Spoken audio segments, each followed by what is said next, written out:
อยู่ๆก็คนเยอะเฉย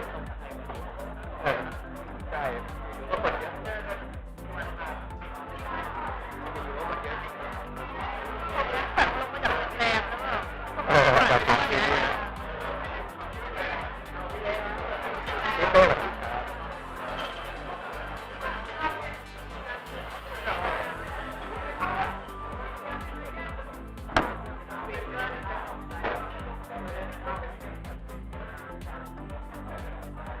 น้ำผึ้งอะไรที่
เดี๋ยวอีกสักประมาณ2นาทีนะคะงานจะเริ่มแล้วนะคะยังไงฝ้ายชวนนะคะสำหรับใครที่ตักอาหารแล้วนะคะยังไงสามารถหาที่นั่งได้เลยนะคะด้านหน้ายังว่างอยู่ค่ะขอบคุณค่ะ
Good evening, ladies and gentlemen. Welcome to Design Perspective X Golden Pin Salon Bangkok 2026, part of the Golden Pin Design Award International Salon Program.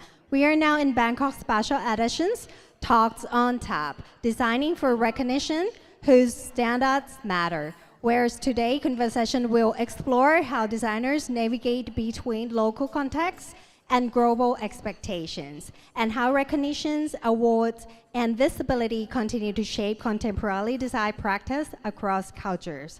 คุณอยู่กับฝ้ายนะคะเอมิสารักสยามนะคะสวัสดีทุกๆคนนะคะ Good evening, ยังไง ladies ก็ and welcome to gentlemen. you all. So Let's begin the inspiring evening with a welcome speech by Ms. Momoko Tai, Deputy Director of Branding and Promotion Sector of Taiwan Design Research Institute. Please give a big round of applause.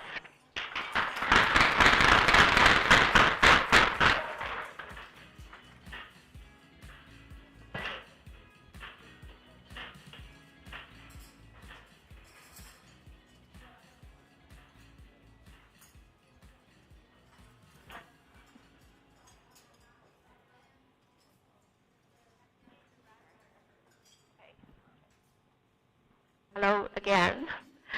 Good evening, everyone. Sawadika. I am Momoko, the Deputy Director of the Golden Design Award. I'm very happy to be here with you tonight. And this is our fourth time to visiting Thailand. And we are always excited by the amazing creativity of this city. I want to thank our partner, Afro-D, for helping us host this salon tonight. And I also very honored to have the president of TIDA and the designers join with us tonight. Thank you for your coming and the support.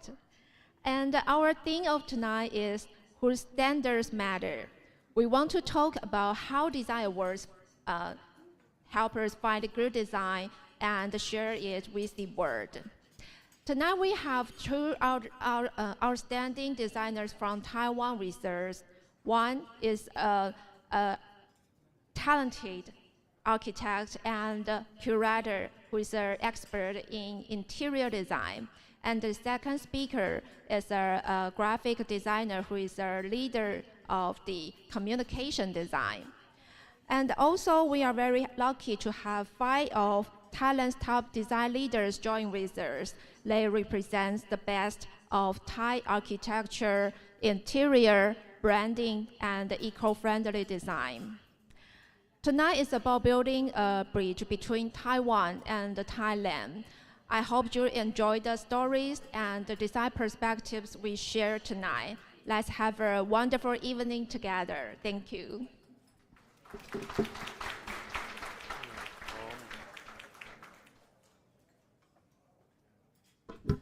So next to introduce the Golden Pin Design Award and its international vision, so please welcome Ms. Frankie Kuo, International Affairs Manager of Golden Pin Design Award, Taiwan Design Research Institute.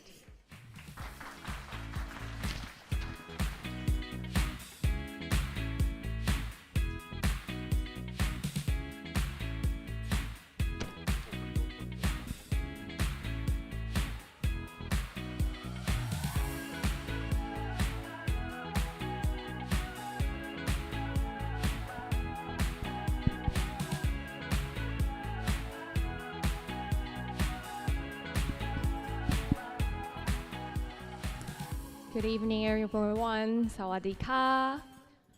My name is Frankie Kuo. I've been here once before last year. I don't know, some familiar faces, but maybe there are more amongst you. Please come say hi to me if you've been here before.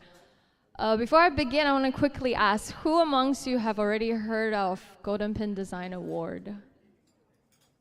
Raise your hands. Yay, some hands. Hands. Woo! Okay. Who amongst you know about Taiwan Design Research Institute? Yes, our partners. Okay, great. So great, my beginning will help. So I figured we've been here talking about Golden Pin Design Award for quite many years, but maybe nobody ever known who runs it. So I kind of want to give a tiny bit of background about us. So we're a semi-governmental non-for-profit organization from Taiwan, and we originally were founded as a design promotions agency by the Ministry of Economics in Taiwan. At this point, we have grown to have 221 employees with an average age of 36 years old. We have actually recently elevated to become the Research Institute. So that means we're moving on from just design promotion into design integration. We actually have been awarded, since 2020, we were awarded Taiwan's highest honor, which is the Presidential Innovation Award. To give you an idea of who could win this kind of award, our TSMC company is the other one that has won this. So it's a pretty great honor. So also an overview, you can see that when we were Taiwan Design Center, we were mostly focused on design promotion, design guidance. So that will be the institutional discussion about design's value, helping connect with design organizations. But since we elevated to become creating value, we have actually worked into social innovation, public service, enterprise innovation, and even some advisory on design policy, or design diplomacy, which is kind of like what we're doing here right now. And then our work crosses a lot of different aspects. Our Golden Pin Design Award is a major project, and that falls under design industry innovation. I'll talk a bit more about it later.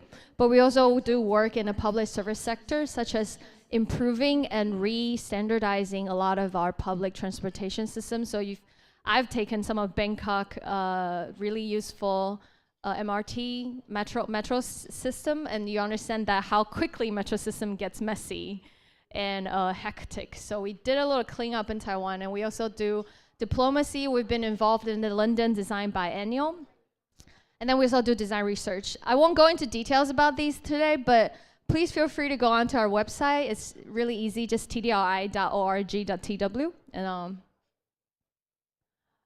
yeah, and then we're in the nice, I don't know how many people has been to Taipei. If you ever come, please do visit us in Songshan Culture and Creative Park. Our office tries to be creative. I hope some of the designers here can appreciate it. We run a Taiwan Design Museum as well. We regularly host design-related exhibitions, including working with organizations abroad. We have had Milan designers, Polish designers, and Czech designers come exhibit with us. We also have a design pin store, which we collect design products and sell it through here. It's pretty fun. All right, the meat of tonight's sharing before I give the mic back to our designers. I'll make it quick, I promise.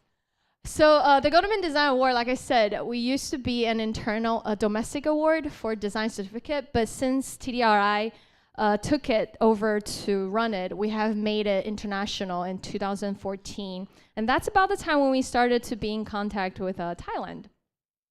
At this point, we actually are global facing. We have entries from all 5 continents of the world. Every year, we have accumulated over 10,000 entries over time. We're a family of we have completely the ecosystem of design culture and design community in Taiwan, starting from young designers, student designers, but that's just domestic. And then we also feed it all the way into the professional design world, which is what I'm here to talk about. But before I go into that quickly, we also have a concept design award. You know how great designs come from really good concepts. So we want to encourage designers to also focus on innovativeness and not just immediate market value. So we actually select up to 3 best concept designers each year, and then we give a little bit of incubation incentive, which is 300K Taiwanese dollars. We're almost 1-to-1, so it's around that same amount in Thai baht. So for Golden Pin Design Award every year, we compare ourselves to international standards such as the IF, the Red Dot, and the Good Design Award from Japan. So every year we really live up to the high professional level by selecting international jury. We've had designers from around the world, including the one of the speakers that's here with us today, Aaron Nieh. But also we've had Siam and Jaravej been our jury before, including this year. So it's pretty exciting. We try to make sure that we include design perspectives from Asia in particular. So not just Western standards, but also who understand the Asian design aesthetics. Our judging criteria are 5-fold. It runs from integration, functionality, but we also care about how you communicate the work, how innovative it is, and of course, the aesthetics of it.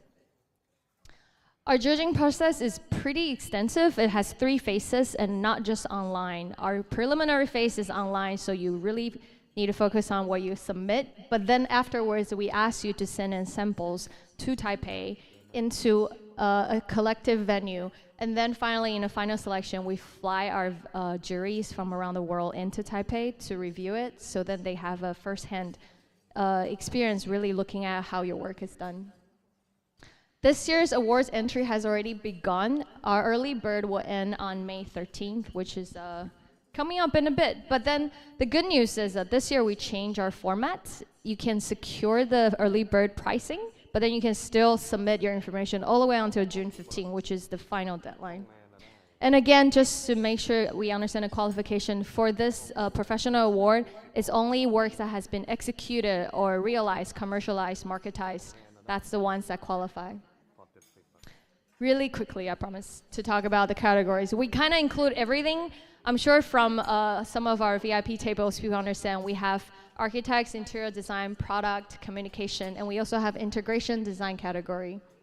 So product design also includes a pretty big range, from computer, audiovisual, home appliances, even medical devices. This year we had some update for those of you who are already familiar with us. We actually included medical devices as its own category, AI applied design products, public facilities, and material innovation. This was actually a huge part inspired by the Thai designers. We have had materials entry, and we decided to follow the trend. Communication design category crosses from brand to posters, typography to ads.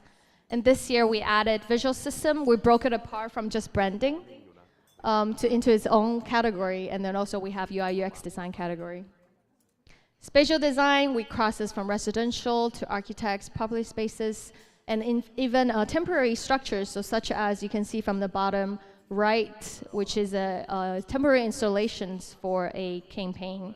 That can qualify into spatial design category as well. And this year, we have included civil structure and landscape design into its own category to accommodate for more diverse needs. Finally, integration, we usually put curation into it, and promotions campaign, place-based, and urban public design. Yes, so we're trying to go beyond the conventional categories, and we want to include that promotional campaigns can be included in this category as well. All right, so this goes back to our theme tonight. I'm losing a lot of you, but let's carry on. Tonight we're here to talk about why awards matter, and then some of it has to do with the fact that we try to be a platform. So not just winning and recognizing.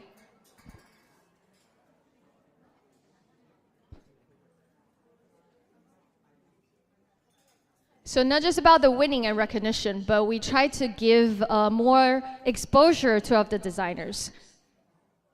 So for our award ceremony, which we like to nickname the Oscar of design community in Taiwan and really larger Asia, we give a huge stage and we let there be a lot of international design. I really don't want to hear anymore. Almost over. All right. Benefits include a trophy certificate, which is the regular. Everyone must have collected some of the booklets. We also let all of the winners be presented through that. And then we bring it with us. So for example, all of the winners are now being presented to other places I would bring the books to. We a lot of times work with exhibition organizations overseas around the world. So if you have won our awards, you are amongst the possible to be selected. We work with media partners such as our great local partner R4D. We have such partners around the world. And then every year with the winners, they get exposure through those media partners as well. And then sales channels like the design pin store I mentioned, and sometimes we have it with other countries. Like we have once had a good design store in Tokyo. And then occasions such as this one, the Golden Pin Salon, we'll go to our local partners and then we'll invite our past winners or jury members to have a stage to talk about their perspective of design. And we really care about that cross-cultural exchange because we believe design, although it's a localized solution, it also needs to be inspired by diverse cultural. All right, here's the time to take photos. Thank you for your time. You can check more details on our official website, and then we actually prepare a Thai version of our entry guidelines. You can follow us on Golden Pin Design in Instagram and Facebook. We post a lot of our new happenings and our events progress on it. Don't forget about the deadline on June 15. Thank you for your time. Thank you so much, Frankie. Thank you for your sharing. So, and also including like all interaction that we need to know. Thank you so much.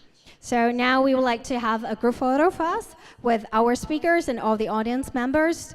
เดี๋ยวขอเป็นถ่ายภาพรวมนะคะแล้วฝ้ายขอประชาสัมพันธ์นิดนึงคือเรามี And we have the interpreters at the back, so if you would like the translation headsets, we have live translation as well, so you can connect the device in front of the event.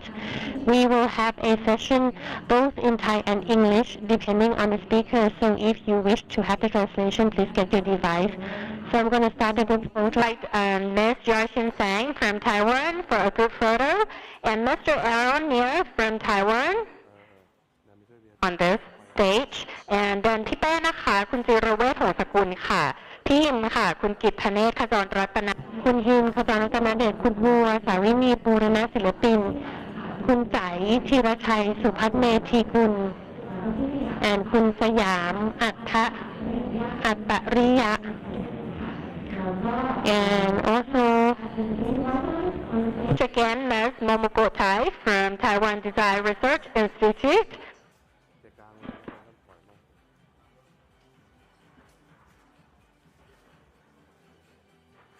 เดี๋ยวเราถ่ายภาพตรงนี้นะคะจะเป็นธรรมเนียมของที่นี่ที่ Golden Pin นะก็ so it's like a tradition for Golden Pin that once we do the photo session here then we will invite the speakers to take photo shots with all the audience.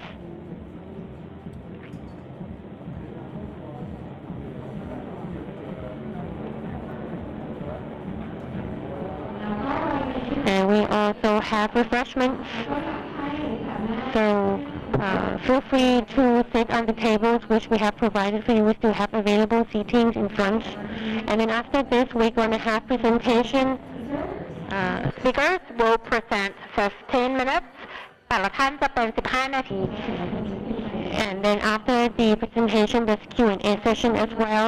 Also a roundtable discussion to exchange with all the audiences.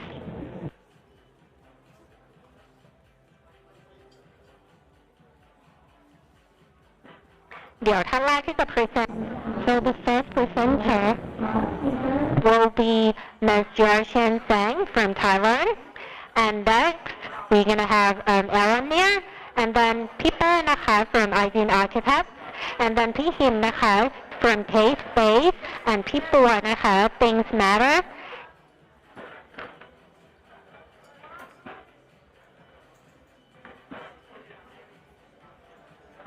And we would like to take a photo with everyone, right? Frankie, you want to take a photo with everyone? So,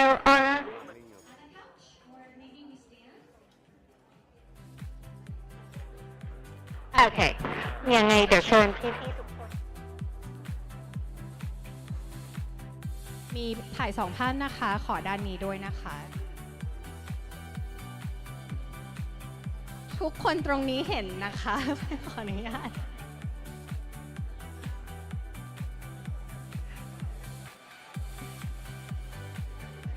เห็นหมดถึงด้านหลังนะคะ ขออนุญาตถ่ายร่วมกันนะคะ ส่วนทางนี้ก็เถิบไปได้นะคะ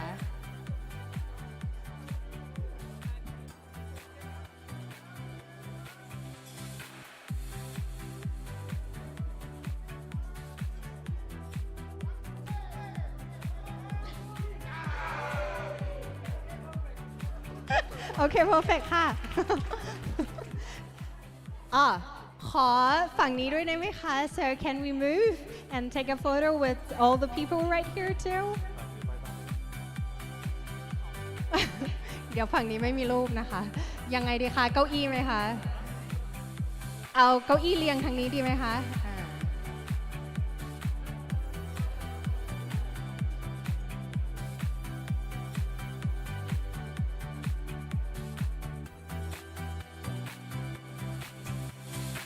ภาพถึงไหมคะ ด้านนี้ถึงไหมเอ่ยได้เลยพี่เชิญเลยนะคะพี่ปัวพี่ใจพี่เป้ได้เลยค่ะเลือกสีเก้าอี้ได้เลยค่ะโอเค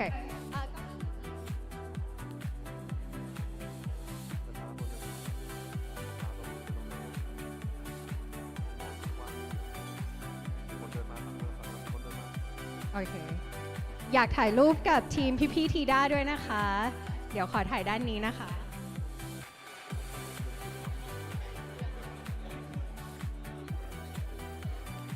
พี่แตงบอกว่าอยากเห็นหน้าพี่ๆทีด้าทุกคนเลยนะคะถ้าลุกจะสะดวกไหมคะ จะเห็นขอบคุณค่ะขอบคุณค่ะขอบคุณค่ะ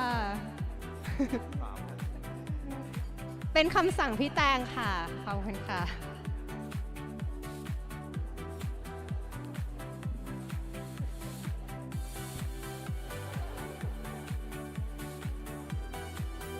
One more shot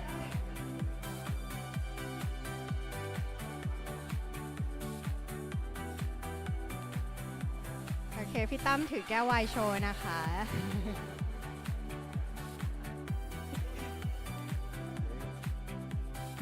Thank you ขอบคุณค่ะ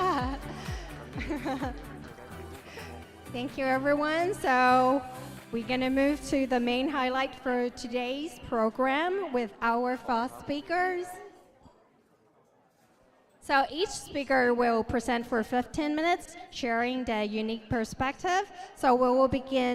Please welcome again Ms. Ya-Hsin Tseng, co-founder of Hidden Domain Studio from Taiwan. Please give a big round of applause. ขอเสียงปรบมือดังๆให้สปีกเกอร์ท่านแรกด้วยค่ะ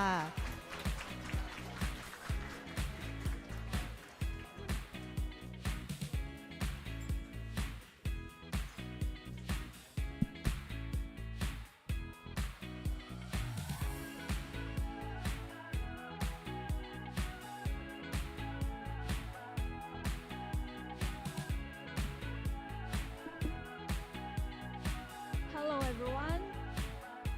Sawadika. It's very happy to be here with you all listening to me. Okay, here we go. Okay, thank you for having me here. I'm Ya-Hsin from Hidden Domain Studio. And to begin with, I'm an architect, and this is what our studio projects look like. And the name of our studio says what we try to do as architects, to pull interesting things out of the hidden domain and bring them into the real world. That's what we want to do. And so our project ranging from installations to exhibition, interiors and architecture, and also public space expansion. And we actually started our studio in 2023. So today I would talk about how design awards help a young studio like ours gain visibility. So at the same time, it's also becoming a useful way for us to build our standards. Just a quick overview of the projects I will mention today. And different awards reach the same project differently. And each award's mission help us refine our projects again and again. For example, this one, the borrowing project. This project was part of the YODEX 2024.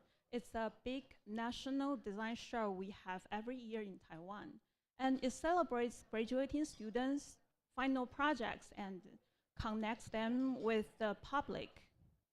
So it was just a 4 days event, but we usually build a lot of temporary things for it, for reasonable, because we need to show our design. So trying to reduce waste, we decided to borrow materials as our main strategy. So like wood, we use the standard size board and make use of their triangular stability, and we just simply tie them together at the top with these vocal ties and set the whole thing on the raw timber bundles that we borrowed from a sawmill, and we fixed them with cargo straps. So no glue, no cutting at all, so after the show we can just return them. And bricks. These bricks were actually borrowed from the client of our architecture project. So these bricks made a short detour to the exhibition before going to the construction site.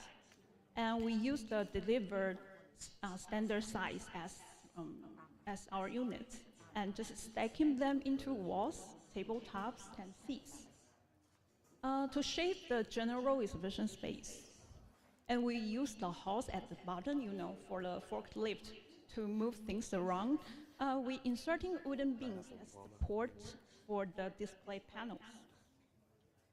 And the chair in the salon area, we just temporarily tied together with these metal pipes. And after the exhibition, some of these pipes were just sent back to the furniture factory and became table legs for restaurant and cafe. So have you ever thought about this? So maybe a table once dreamed of becoming a chair, and we gave the material a chance to do a different job here. So after just 4 days, when other booths, this was happening. But the borrowing project looked like this. The material were leaving for their next trip. So when we submitting this project to awards, we made a chart showing each material's like comes and goes. And for us, the exhibition became just one small chapter in each material's life journey. And the borrowing project is the case that received the most recognition for us. So let me share a few comments we received from different award systems to show how different awards highlight different values. Golden Pin Design Award, okay, they highlight the material choice and the creative possibilities in other fields behind the design thinking. And Good Design Award, this one highlights social responsibility and the sharing of resources among trusted local collaborators. That's also one thing we really think it through. And Seoul Design Awards read the project through ESG strategy. So we were able to go to Seoul Design and go to Seoul and present the project to the international committee. That was also nervous like tonight. So besides external validations, the awards also make our value more visible to clients who care about similar things. And from there, there's two opportunities came to us. So the first one is Forest Taiwan Pavilion. It was a project for building material trade show, and it promoted the use of domestic timber in Taiwan. And this exhibition also responded to one comment we received from Seoul Design Award. The jury's main concern was like, how can this strategy become more than one-time idea? So we try more actually for us. This is a project we answered his concern. Like some of the display structure were made to highlight different types of timber and bamboo. So the booth itself now became the display and also the furniture. And another opportunity came from Hermes Apatic. It's a technology company working closely with semiconductor production. So they were interested in our material-based approach. They asked us to visualize the purification and accumulation in their manufacturing process. That's really tough because something I really far away from my profession. So to capture this, the space was made with acrylic tubes and filled with rented recycled glass bins.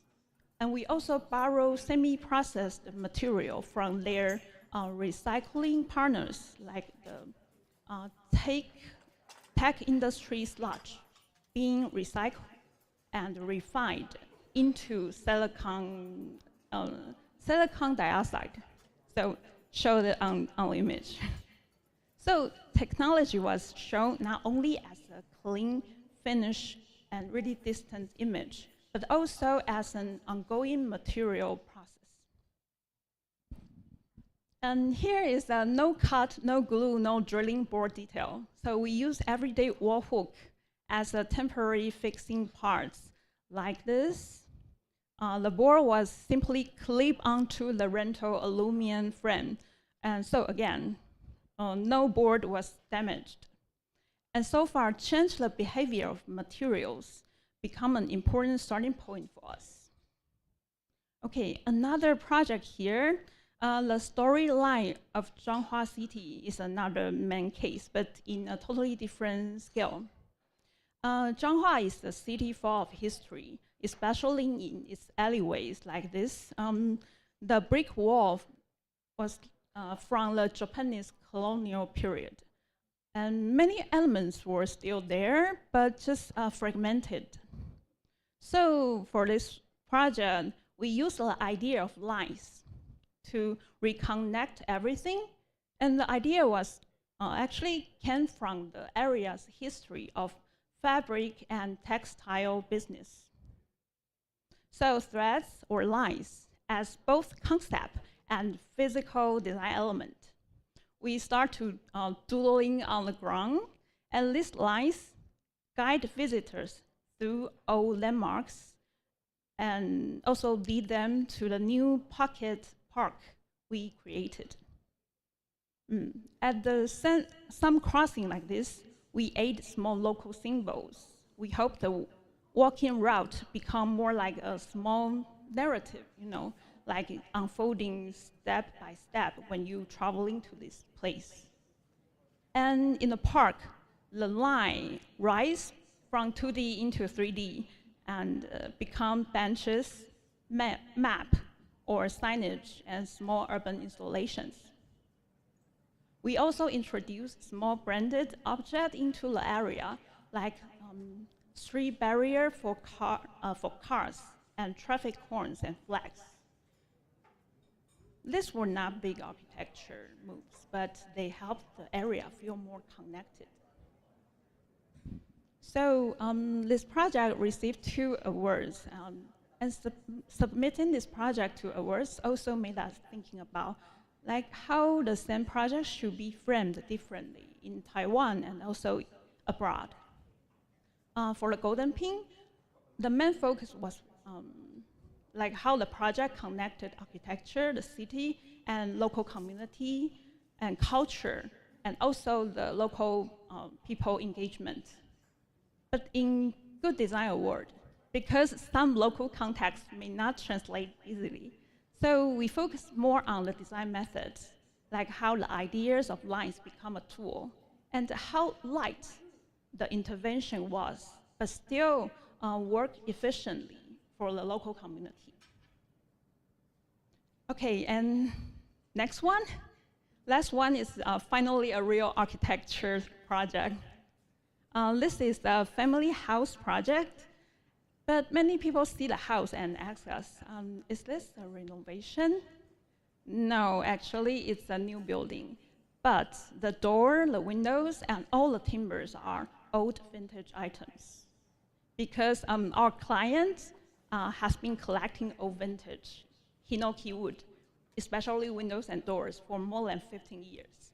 And many of these have better quality than what we can find today, The wood was old, but smells so good. And when our client asked us if we could build a house with his vintage item, the design process was a little reversed. We didn't start with massing, but start to measure these old items and adjust the other things and details around them. So in some places, we use metal support, so the old timber would not feel too heavy and could still be presented almost like a collected object, like display. And at the center of the house, there's a vertical void and a courtyard. So they connect the different floors, so the family can still see and hear each other in daily life. And along the staircase and the corridors, the vintage pieces are not just displayed, they are fully functional. So using old material, I believe many of you know, is more difficult. You have to coordinate everything. So our client also invited traditional craftsmen into the project, and their skills often used in heritage restoration. So you won't believe how excited the craftsmen were to creating something new, and not in a museum building or a really old historical building, but in a family house like this. And also, this project just received special recognition from the Taiwan Residential Architecture Award 2026, so just 1 month ago. It's a very local and very architecture-focused award. But for us, this house is a way to keep thinking about the question, like how a deeply local house rooted in Tainan, a very old city, is the oldest city in Taiwan, and all materials and alley scales and family life might still speak to a wider discussions about reuse, memories, and the material culture. So for now, we don't really have the answer, actually. But okay, to sum up here, awards help us in 2 ways. Externally, they made our value more visible and connected us with clients who share the same beliefs. And internally, they pushed us to answer different questions and to clarify our position. So, and also being able to see how our projects were read from the outside truly help our studio finding our ways. Okay, that's all my sharing tonight. Thank you very much. Thank you so much, Ms. Ya-Hsin Tseng, co-founder of Hidden Domain Studio from Taiwan. So thank you for your great and inspiring sharing. So let's move to our second speakers. Please join me to welcome Mr. Aaron Nieh from Aaron Nieh Workshop, Taiwan. Thank you. Please give a big round of applause.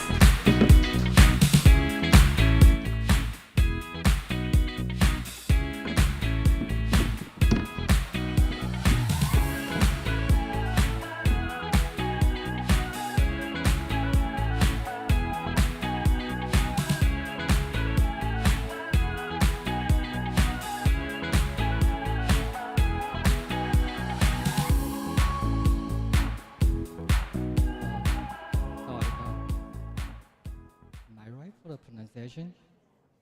Sawadi. How are you doing? Well, thanks for having me and thank you for being here tonight.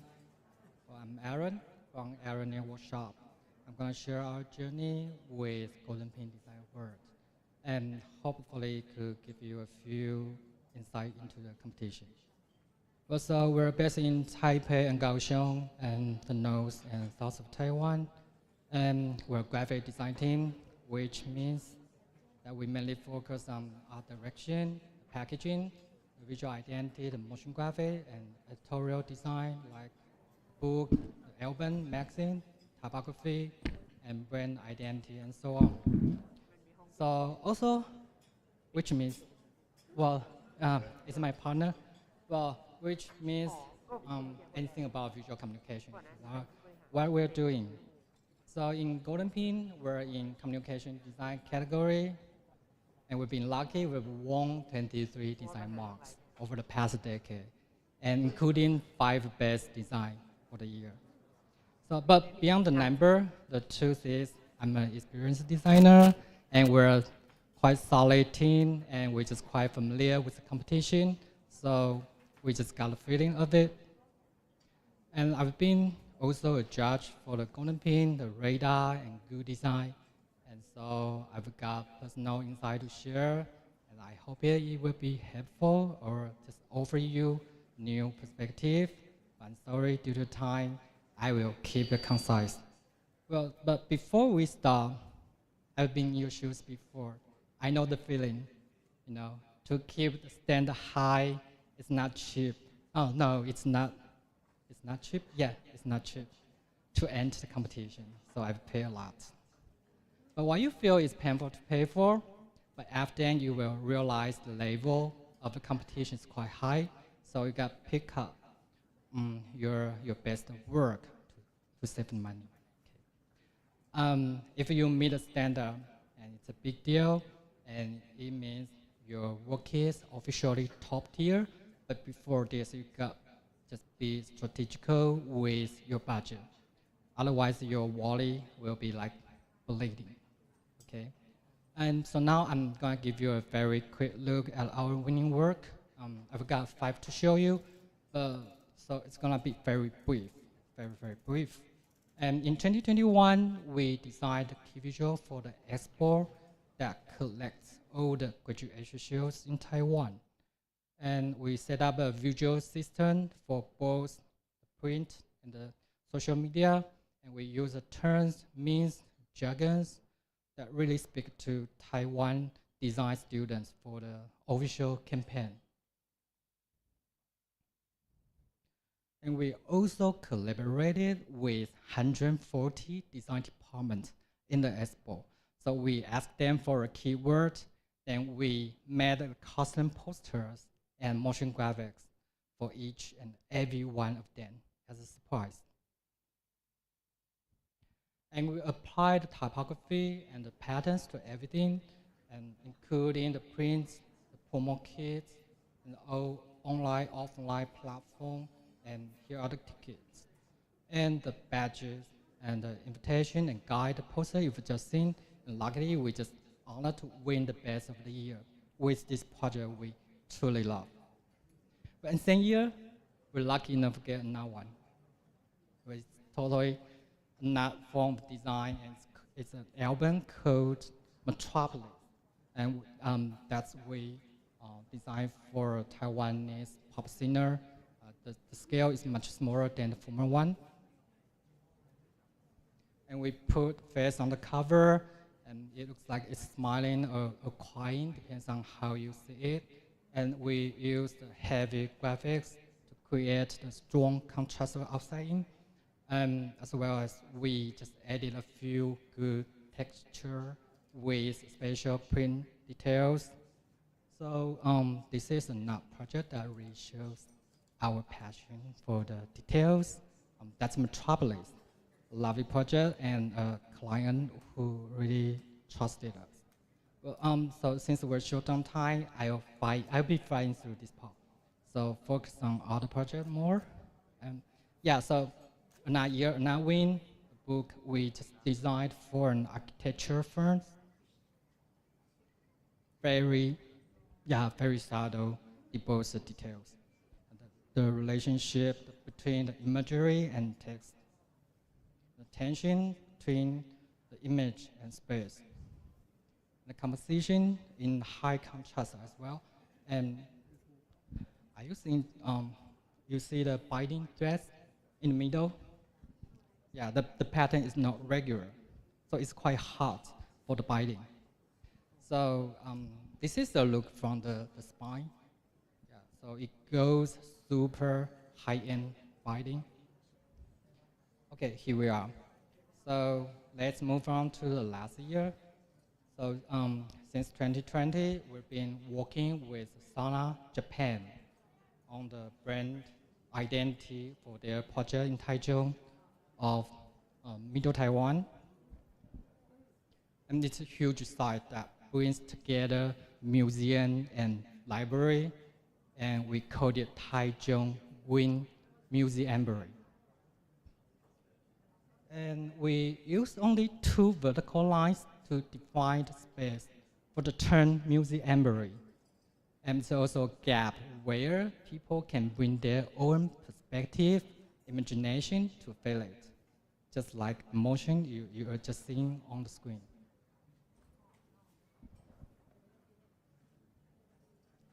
Well, so this is Taichung Green Museumary, and from the 2 lines, we use the same DNA to create symbols for the museum and library respectively, building a solid visual system. We also made a custom typeface and the backgrounds for signage and wayfinding for the site. And we also have a business card for team, gift notebooks, digital tickets and envelope, and totes, and shipping boxes, and paper cups, folders, and monograph for the future publication, and the digital display on site.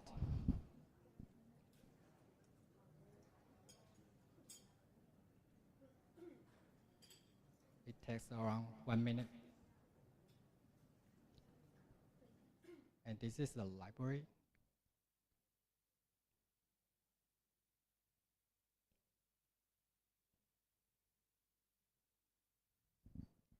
Yeah, so this is Taichung Good Music Library. So, and then a huge surprise. We'll go back to the stage one more time. You know, same stage, same line. You know, the chance was really low. And we could even believe it. That's insane. Well, it's an album design series, and it's titled X Avant-Garde and New Old School. You can see the title on it. Okay, part of the title. Okay, but it's a whole different vibe. The music is on flash drive, so the scale is much smaller than the regular album. And the craft is quite experimental, but very challenging. And it's designed as a solid paper brick and a cube made of mounted paper. So we just printed the graphic on every side and every inside as well. So we use the ghost on the spine for the binding and with a custom die cut for the flash drive. Well, beyond the typography and the symbols, we created lots of visual with different high-end generative artists. And in the end, it took us half a year to figure out the technology details, much longer than we expected. So it's a tough but great journey for us. We're super happy that it could be recognized this way. So it's quite clear that winning is not about the scale. It's about the concept, craft, the way we're telling a visual story. It's about to reflect our time, our knowledge, our technology, our taste, and our mindset. So back to the title, why we bother? You know, preparation takes time, and the price is quite high, and so why we still do it? To enter the competition. No, because being recognized just beyond just a reward. It's about a team. It's about when we stand on stage, it builds pride, and it just brings the team a reason to celebrate, and it shows our hard work matters, and that's why it's totally worth it for us, for our team. It's a proof. So, well, it's almost final. We're gonna have to be better. We will just keep our passion alive, make stuff cool. So hopefully we're gonna meet on stage this year or in the future. Thank you.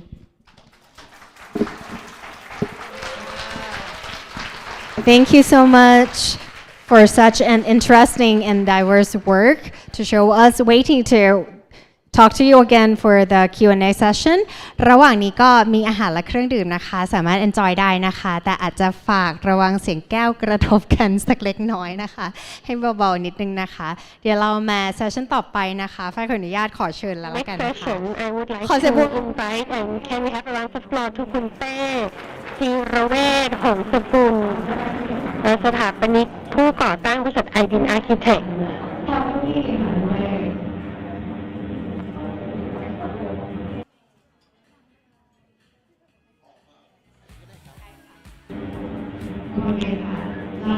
So we have so many questions for you, but you feel free to go out of the question just in case you want to just feel relaxed and just enjoy the conversation. Just ask me any question, feel free to do so. So actually we would like to ask you about the awards to all the speakers, because now we have so many awards and you're one of the ones who have received so many awards. So having been in the industry for a long time and having roles both a juror and as someone whose work is submitted, have you noticed any patterns in the type of work that tend to be chosen? When I saw the question, I really like this question because nobody has ever asked me this question. I'm one of the actually Kun Pang asked me to have some image or presentation or slides, so you can see some of the slides. These are the list of the awards that I have received. Intimidating other speakers. It's just that it started from. Actually, I would like to tell you the story because I think it might be beneficial to other designers. It started in the first year. As you can see, I got the awards from the Architect Association. Well, actually, I always like to submit for awards. Before I open IDIN, I also submit works individually. And so when I start working, I start thinking, why do we have to do this kind of experimental? Because we have the project, we have the work, we can just send our work. So I stop those kind of submission and I use these projects to be submitted. The difference is when we win these awards, we don't get any money. But I think it was started in 2010. And with this award, it changed the movements in the office. It made more people recognize us, recognize our company, and I think that's great. You can see from 2010 we have more projects, we submit more projects to various awards, but you can see that there's a significant move in the middle. I've sent so many projects and I started to learn that I used to I was like self-taught, so I didn't know what awards meant what, but since I've sent to so many awards, I started to understand the awards. If it's this type of project, maybe it's like for deep thinking, or if it's mass project, I start to understand which awards I have to send, especially when I get the awards from the Western side, I started to send my projects to satisfy our customers as well, because there are some work that the customers would like their project to get awards because it would help with the business, like Chiffon once they receive the award. And the satisfaction for us encourage us to continue our work. So this is one of the benefits of these award systems. Apart from we receive, our customers are satisfied and are happy. So client happy, architect happy, so it's a win-win situation. But after that, you can see that I started to send less work in, getting a bit more exhausting, tired. So less project, and the one in red is the for the Golden Pin. I sent in 2023 and 2024, so I highlighted these two projects. So as you say, each award, each platform interpret the work differently, and you learn from your experience. So have you ever had the same project interpreted or evaluated very differently across different platforms or competitions?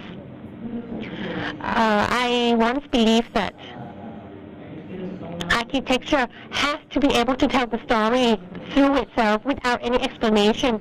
But I've got a lot of lessons. So it's a question that I really like because I have been working for 20 years and nobody has ever asked me this question. For example, like this Tara Villa in Kanchanaburi province, I sent it to the Siamese Architect Association and I failed the first round, and I just sent the photo and a diagram with no explanation or anything. It's just a very basic patterns because they didn't give us any set of questions. They didn't tell us what they want to know.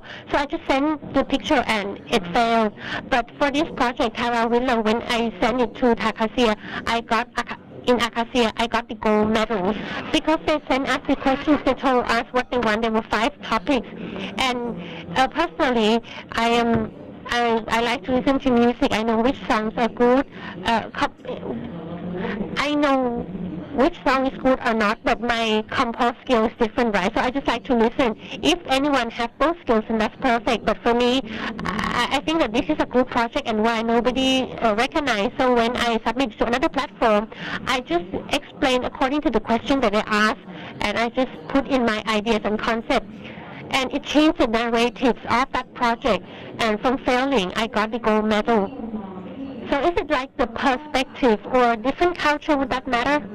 I think, yeah, maybe that's also. But this project, if you look at the form, it's nothing. It's just very simple. But the sustainability issue in this, like reducing the waste. I told the story, I told what was the inspiration, what was my intention. And not just for this project, then there's another one that was the same. This project in Thailand, it was the silver medal from the Siamese Architect Association. But I was thinking, is there anything that they don't understand? Because they didn't ask any question. There was no jury, there was no presentation. So I just sent my work and I got gold medal from Acacia again. So I was very proud. And because Acacia Awards, since I was a kid, I really wanted this award. So what did you learn from this?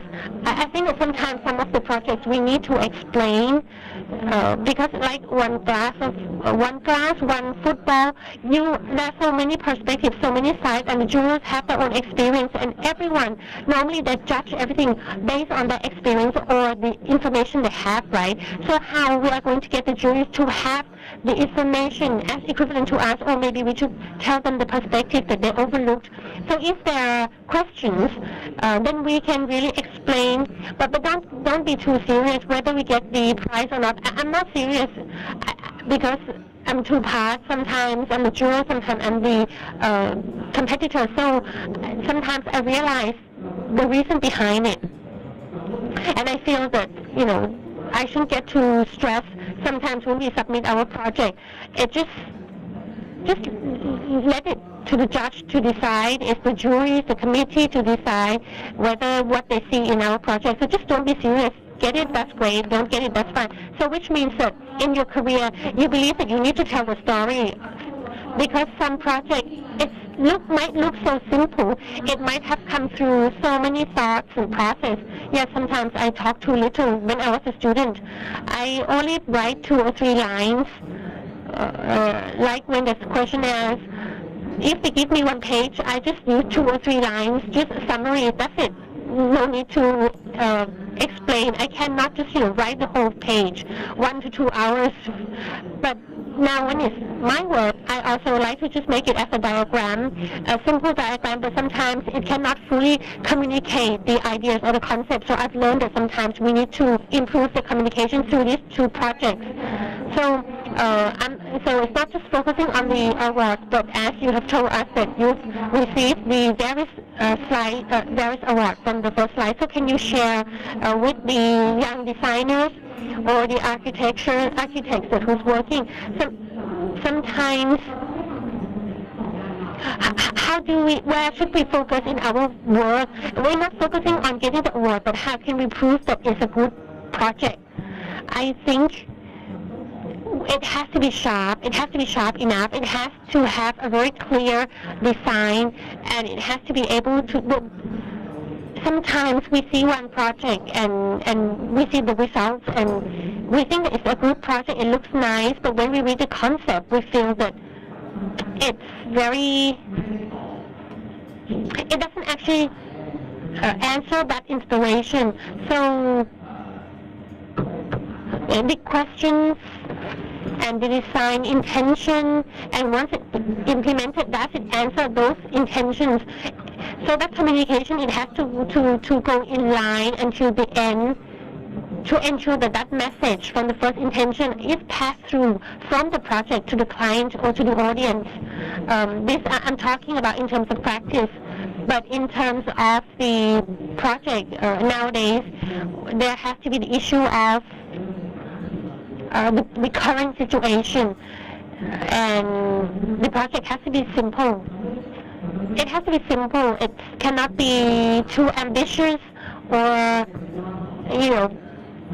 trying to make something too extraordinary, because sometimes the projects that are awarded is very simple, but it's a solution that sometimes you overlooked. Some people might say, hey, is this possible? And just use very simple materials. I think it's the era of simplicity. It's beyond those complex era. We have to focus on simplicity. I like to use the word clever and smart is different.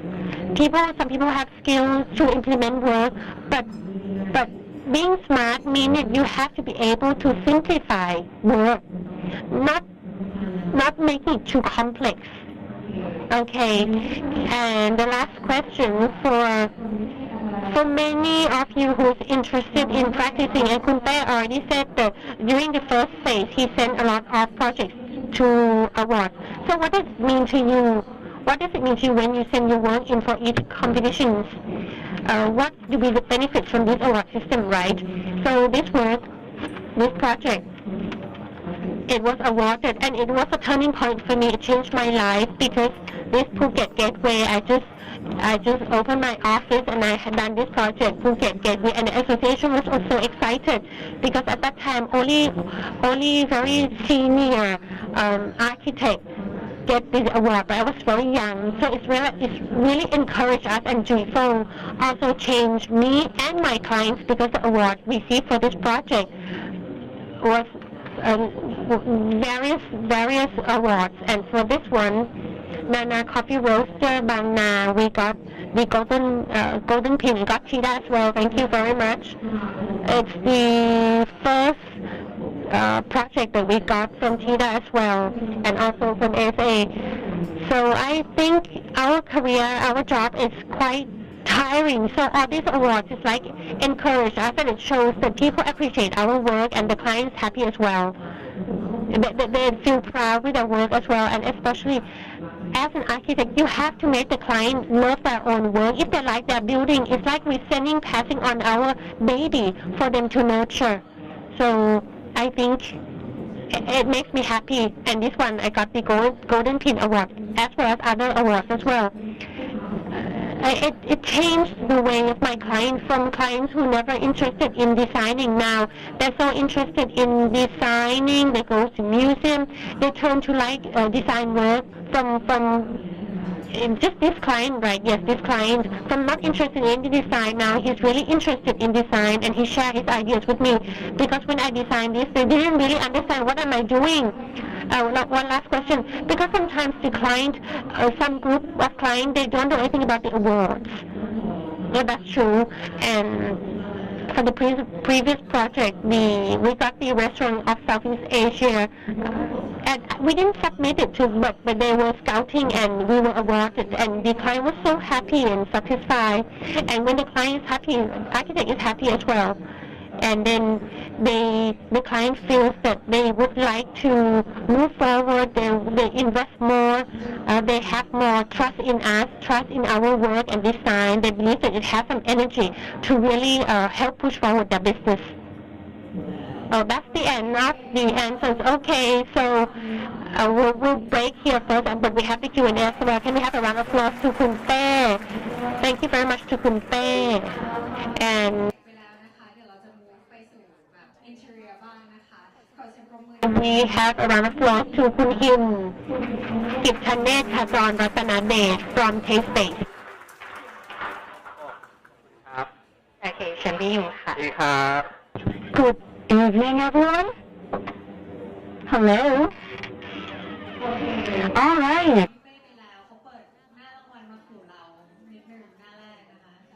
Like impressed by your awards. We're going to slowly go through your work. We're going to have Q&A session. So today the atmosphere is very chill, very relaxed. So we're close to, like, we kind of talk together. We want to talk to everybody, kind of want to feel casual. I don't want to be the one who asks. So anybody doing Q&A, if you have questions, just ask questions, okay? So here, move on to Mr. Him, F&B. So the point here is that we talk a lot about the award, but it is not about people grabbing awards like that. But we want to reflect the philosophy of work that is touching the standard. This is the topic for today. We're talking about standard.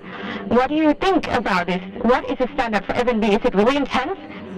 Like, for example, when you submit your work, actually looking into the design, could it show the details of like the interior? Do you have to think a lot? What is the flow like? Like, you know, how does it work? How is it reflecting? In fact, I gotta say that. And with the interior, well, the picture that we project, you may not see everything. When we have the concept, when you come up with the flow, even though it's conveyed in the image, but there are some functions that could, I gotta say that maybe the shop or maybe the users, the clients, cannot convey 100%. So with my perspective, it's very difficult to convey everything. But all in all, when you send across, you have to choose the best perspective. How do you have to communicate the overall image, the best thing to present? This is how I feel that this is how we communicate as what we try to say. We do our best. So yes, I want to see your work. I personally love it. Every time I flip through, anytime I interview, I feel great. I feel like impressed. Anytime I see your work, we can see it. So initially the brief for me, before I look into that perspective, I have my own one brief. Whatever it is, it's going to be me or the team.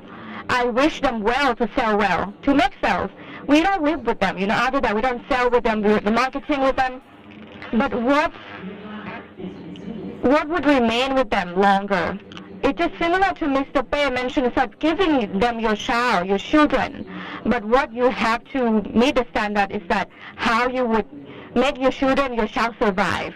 Because so many times, it's kind of like attached with the sales, the economics, with function, the usage, the function, that couldn't impact on what we call aesthetics and beauty. And how do you make that survive? An example would be, for this one, I got Golden Pin from Tata, but that's on 2023, back 3 years ago. So when we try to understand the context, that what would the client sell, we have to understand that first. That's my initial brief. So this is something that makes us understand clearer. When we take photos, when we send across, we submit to the competition, we kind of understand the character we have to submit. Well, I want to see your work now because there's so much details, like truly, and to prove winning the award is one of the proof. But can I ask about the design process? What process would make that work? How do you interpret that to function? Like speaking of the process, the thinking process, the first thing that I think about, my team starts from the information. What do they sell? What do they want? What does the client want? And this is a starting point. This is our observation. How can we make the sales better? The flow or the product that they try to sell. The customers coming into their shop. What is the user journey, customer journey, staff journey, or people behind the scene? For example, how would we make them even making more sales? How do we fix a problem for them? For example, this case, this is higher ground, about 150 meters taller from the ground. So anytime the car drives past, you cannot see that. What gives them more sale? What boosts the sale is that you have to show the function. What would you use that? Is it going to be closer to the street? So anytime people drive past, they're going to see the function. This is how we see it before we even design. We would help them laying the floor plan, lay out the flow. And more than this, what the owner wants is that whatever we do, try to kind of sell the roasting coffee, the business thinking. Ground floor, they only want to just sell coffee beans, but not many people. But they want people to be aware of what they're doing. They do the roasted coffee beans, but they don't want disturb. This is kind of like a conflicting brief, right? So how do we create from that flow? So we got in, we dismantled the stuff, we renovated according to ourselves. This is our image. Like they actually lift up the roaster upstairs, so anyone pass would see this. But you see it, but you cannot go in, but you are aware that they're brewing, right? So they know they're running the business, roasting it, and underground, the first floor, is going to be the taster, whoever come in to test. This is where it's coming from. Our thinking doesn't start from when we try to, not designing, we start from the question, the way to think, how do we enable, how do we boost the cell. This is a process. This is a thinking layers. The concept would be like, if we're back to research, before we got 1 cup of coffee, you have to grow, you have to nurture, and then before you have to dry it, and then you have to roast, and you have to, this is all the process of coffee. So anytime through all this pipeline, these are 3 stories, this is a whole concept, so that we build a platform for them. This is a process thinking of this project. So you have to understand that every project, we try to convey the story through the image as much as we can. So this is where it's coming from. It's very fun. Last time I interviewed you, this work, like that work was very clear color, bold colors. So that one was kind of like the end. You start from boosting sales. Yes, everything I focus on in my team, we talked in our team. The most important thing, how do we help the clients?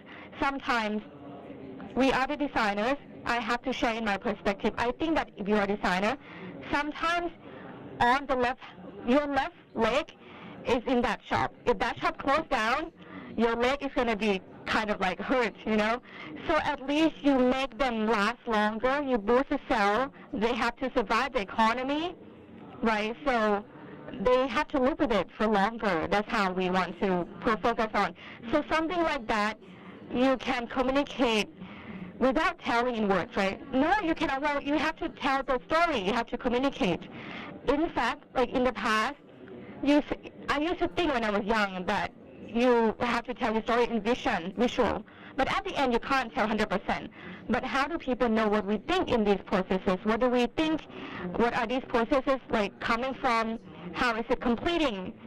It's just going to be the best version of what we had right then at the time that we're creating. How do you feel when you get awarded? Well, that's going to be being selected is one thing, but let's suppose it's in Thailand. You are familiar with the Thai context, right? Lifestyle of Thai people, sequences of Thai people. But when it comes to the perspective like this work is submitted abroad and maybe, you know, international world see your work, what changed in the different perspective in the culture? Yeah, I think it has an impact. But most importantly, I think that this is pretty much an explanation of their topic, the question. All the judges, all the committees, they understand well.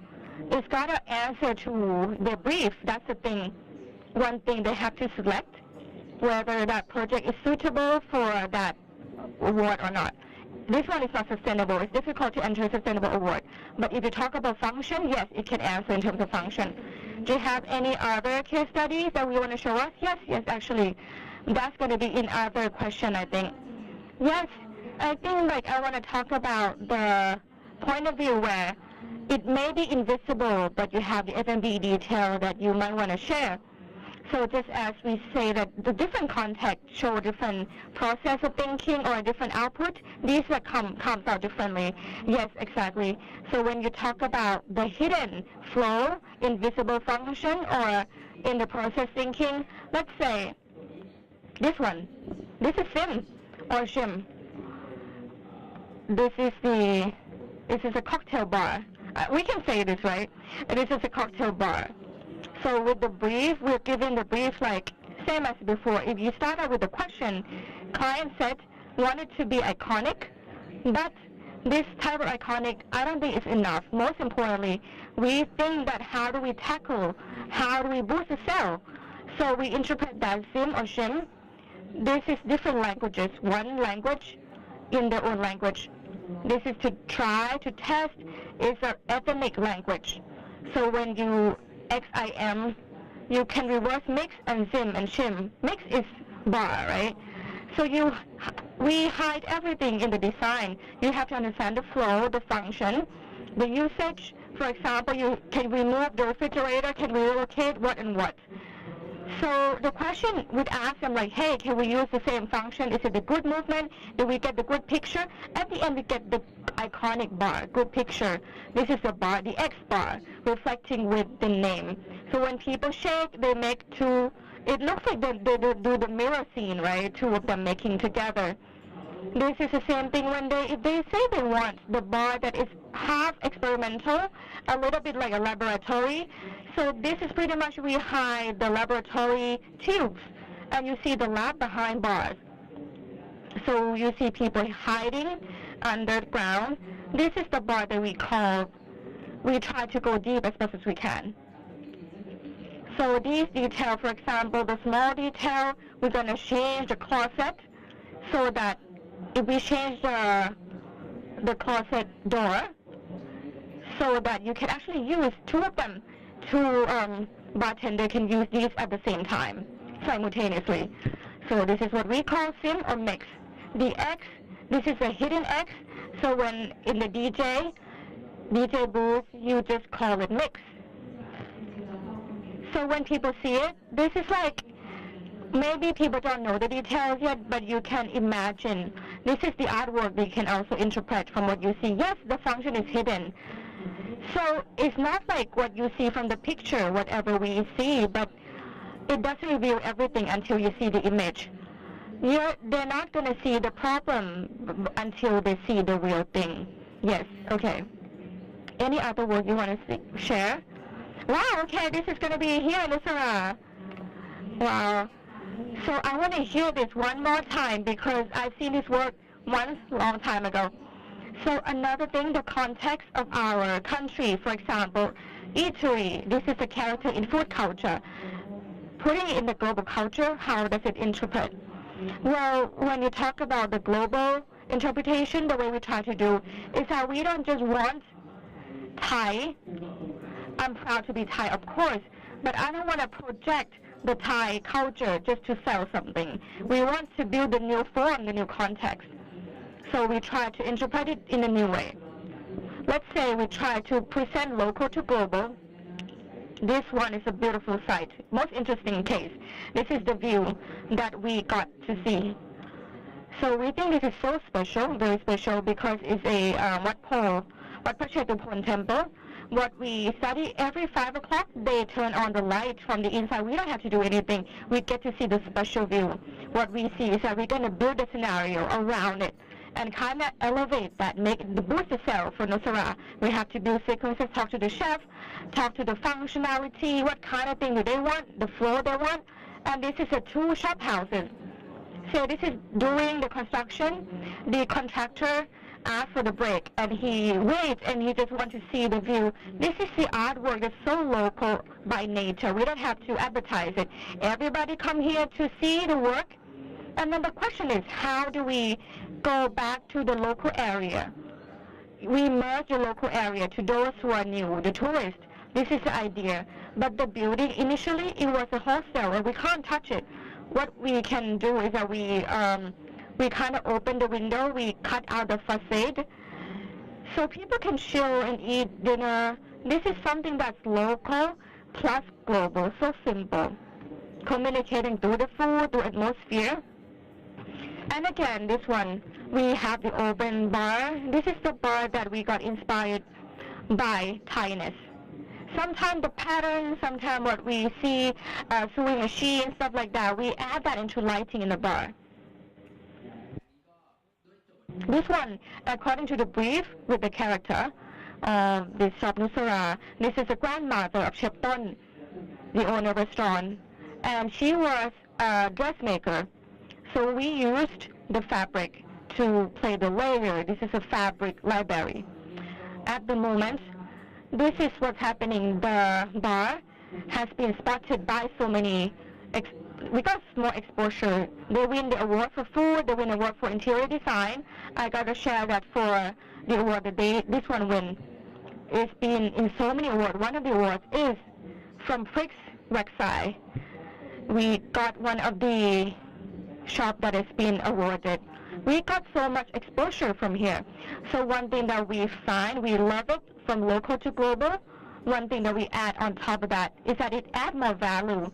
So when people pay more attention, when people, local people around there, they boost the sale for the local people too, because people start to visit more. And this is kind of like give more exposure to the local area. People walk around, look at the temple. It kind of creates the atmosphere for the outsiders to come and take a look. So when the work is happening, also it boosts the sale for the local community. Great, wow, Lars, how do you see the experience from what you do the F&B proven by the award? It helps you boost, right? It helps you go forward. You have more clients from this? Well, in fact, if you talk about the award, does it help me in terms of media exposure? Yes. But when we get media exposure, we become acknowledged, we become recognized. What happens next is that people know us.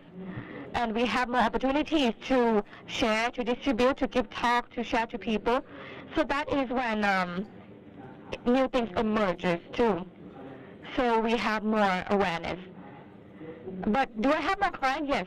Some group of the clients came to me and they think that, wow, they want this type of the award and they want this good work because it's been published, it's broader, let's say. So that has an influence on how the clients see you, and you attract more clients, basically. I love it when you say that actually it means that you get to communicate more, you get to talk, you get to tell the stories.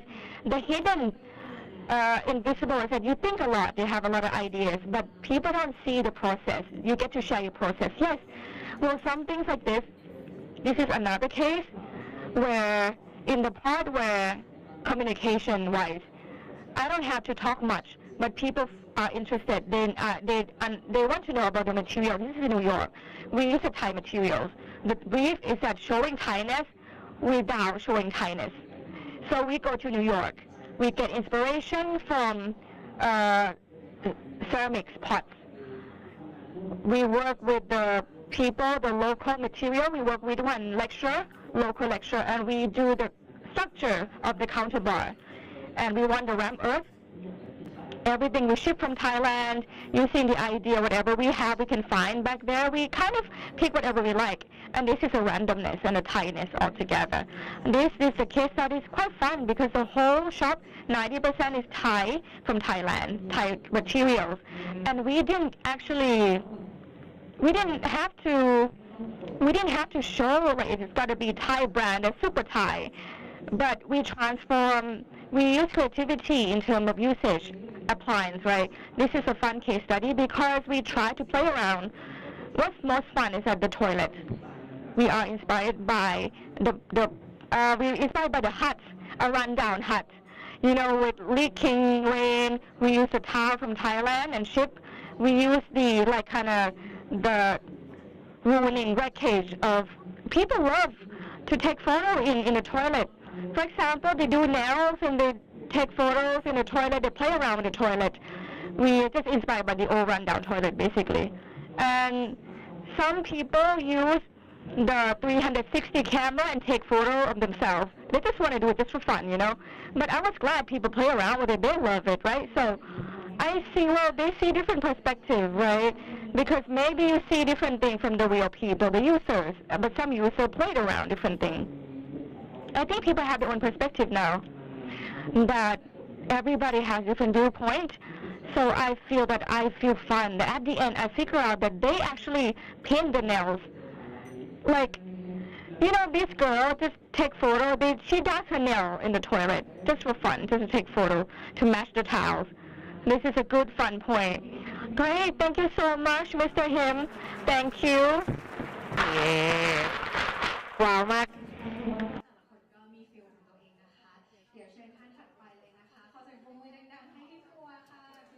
Sarini Burna, Philippine Open Pua, co-founder, Things Matters Design Studio.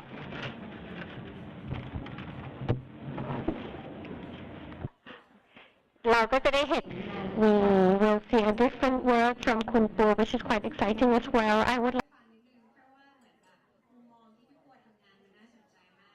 interesting the work process or how you start to start your work. Thank you very much. So first of all, I would like to thank all the friends and colleagues who have joined this event today, and also thanks to the host for inviting me to join this seminar. I have to say that when the host contacted me, I refused because I said, I think I'll be back getting a bit too loud. Thank you very much. Is it clear? Okay. I told the host that I cannot join. I don't have any awards to talk about. I will go and invite Kun Tae from IDIN for you instead. But at the end, I agreed to join, and I would like to share why I don't get such awards. First of all, I have to share some of my projects from Things Matter Design Studio. So like this one here, it looks like an architecture work, but it cannot be read, and it's very difficult to build anything, and it's something that we display in a gallery. Or this one, which looks like a kind of an architecture work. We use our experience and knowledge, and also in architect and in engineering, to create this work, which was displayed in the gallery. The works, it's like it's in a gray area. This is the same piece of work. I graduated architect, but I didn't choose a school that focus in the career path of architect. We look at architect in terms of the critical thinking, and we look in architect work as an art, as a philosophy. So when I came back to Thailand, I co-founded this studio, Thing Matter, and it's like an interdisciplinary designing studio, and this is one of our first work, which we call installation work, and it's a commercial work displayed in the department store, and I have a lot of display work, which a lot of people might be calling it exhibition design. This is in a condo, but I call it design intervention. I wouldn't put it in the same category as sending it to any award, but I enjoyed it. I enjoy my work so much. Sometimes it's a work that I would call art display. And then I started to do real architecture work. So this is like a sample house. It's a concept house, and it doesn't have the sky because it's in the impact hall. And when I started to build house with beam, with sky, I started to feel that it's very specific, because house have a lot of factors involved, a lot of parameters, a lot of like budgets involved. So I focused to do good house for our clients, and because I'm quite busy and a very small office, so but we have been doing it for continuously. Or a few of our 2 to 3 previous projects. It's the metal structure house. This is an office, and this is our metal structure. No, nobody knew, but I knew that the client was the owner of a metal factory, and that is why we use metal as the structure. So there's reasons behind all the designs which might be difficult to explain if we are going to submit it to any kind of competition or award. So these are my works, and that is why I don't send my works to a lot of awards. So yeah, we wish to listen to you because we want to see a different perspective. Seeing your work, it's very exciting, very deep, and very touching. Kun Pua, is there any project that is really touching or change your design perspective or shift your perspective? Yes, there's a time before COVID.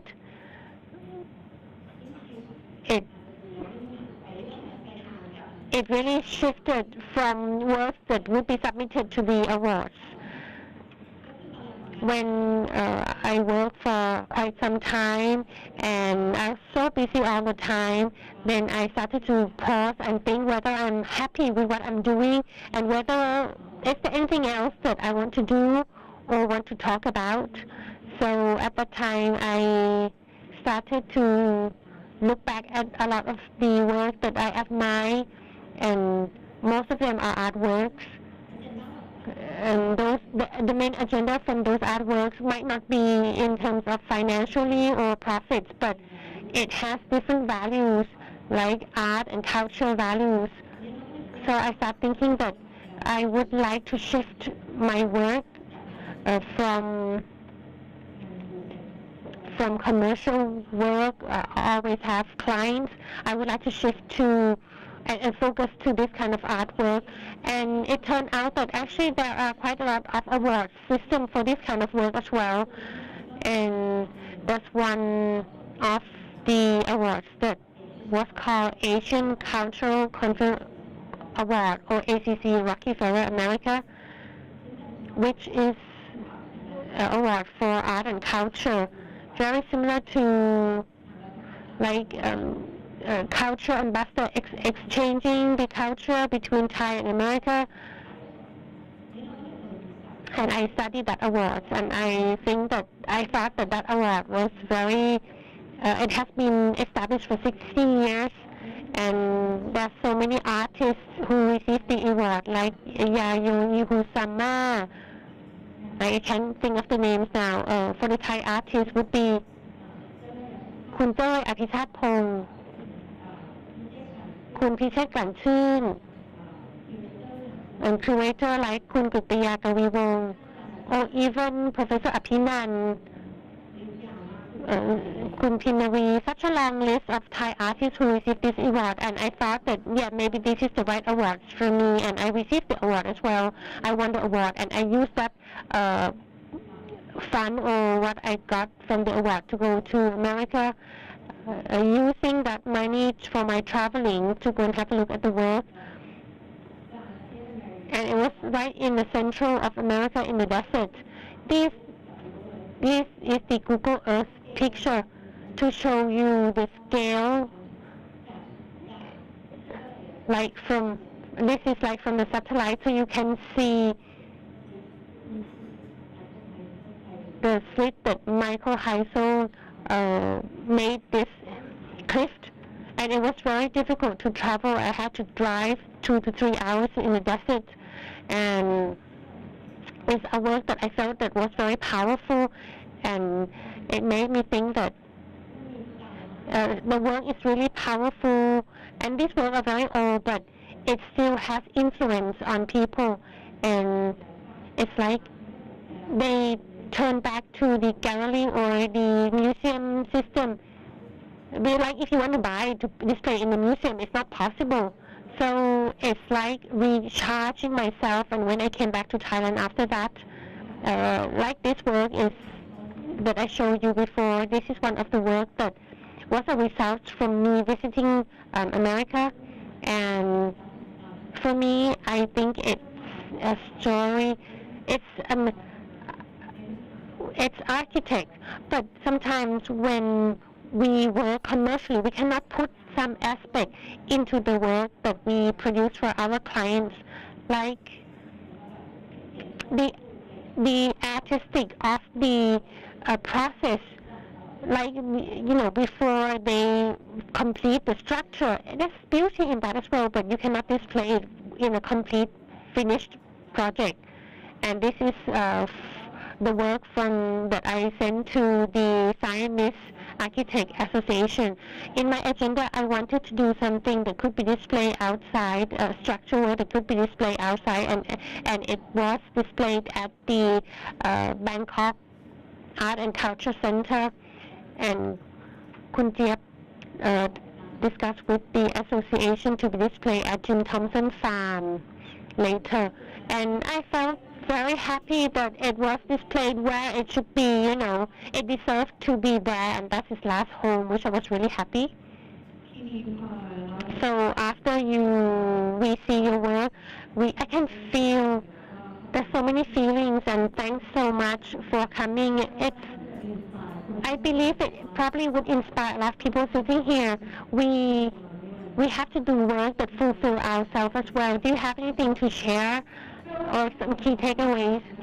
Because I believe some of you, sometimes you suffer producing to your client. Maybe some of you or maybe all of you suffer sometimes, unless, yes, of course, if you have good clients. But your work, also, what does your work benefit your client and give to you as well? Actually, it's a relationship. Actually, I have one client here, which been my client for 10 years. It's a relationship between me and the client, and it's a good feeling to have that relationship. Some of the clients who are clients to build house, they've been building house with me for over 10 years, and I feel great because, you know, my work revolves around work, so this is my family. This relationship is my family as well. And there's another project which I would like to show because it was very touching for me, and it's a project that probably the only project that I sent to the Golden Pin Award, submitted to the Golden Pin Award, which was at Pattani exhibition in Pattani province. It's the design is like, the idea is to use 625 mirrors to be installed in the salt farm to tell the story of the history and the name of explain the name of that location. And I got the idea from a place called Tanjong Lulu, which is a name of a place in Pattani where they do salt farm, which is getting less and less people doing this kind of farm. And my friend and my team told me that this place is actually, this name actually means glittering peninsula. So it's a glittering place because at that time, ships that comes to Pattani Bay, they see these salts because that was the main industry in Pattani at that time, and those salts were glittering.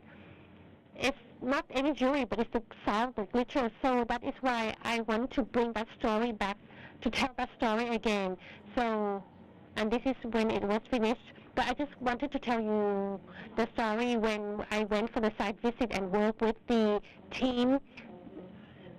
A lot of people involved, but we didn't have that much budget. So this is the Malayu Living team, and when I presented my ideas and when it was actually implemented, it was just like doing a field work because we have to install this mirror pole. When I thought also to do it, I didn't think it would be difficult, you know, just putting it in, but it took me 3 days, 3 nights, and it was really, really tiring.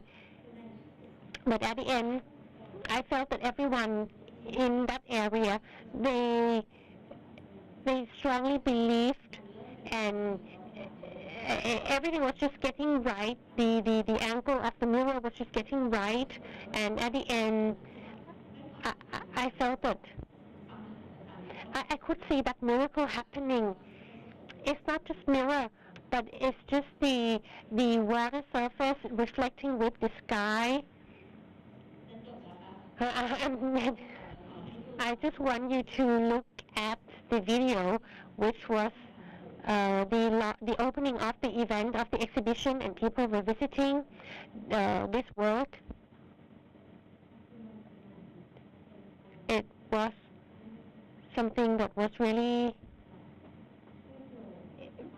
linked that the people, the local people, to their place, to their province, because this is the 3 Deep South provinces, and there's nothing, there's not many of these kind of festivals happening. So after this event, I felt that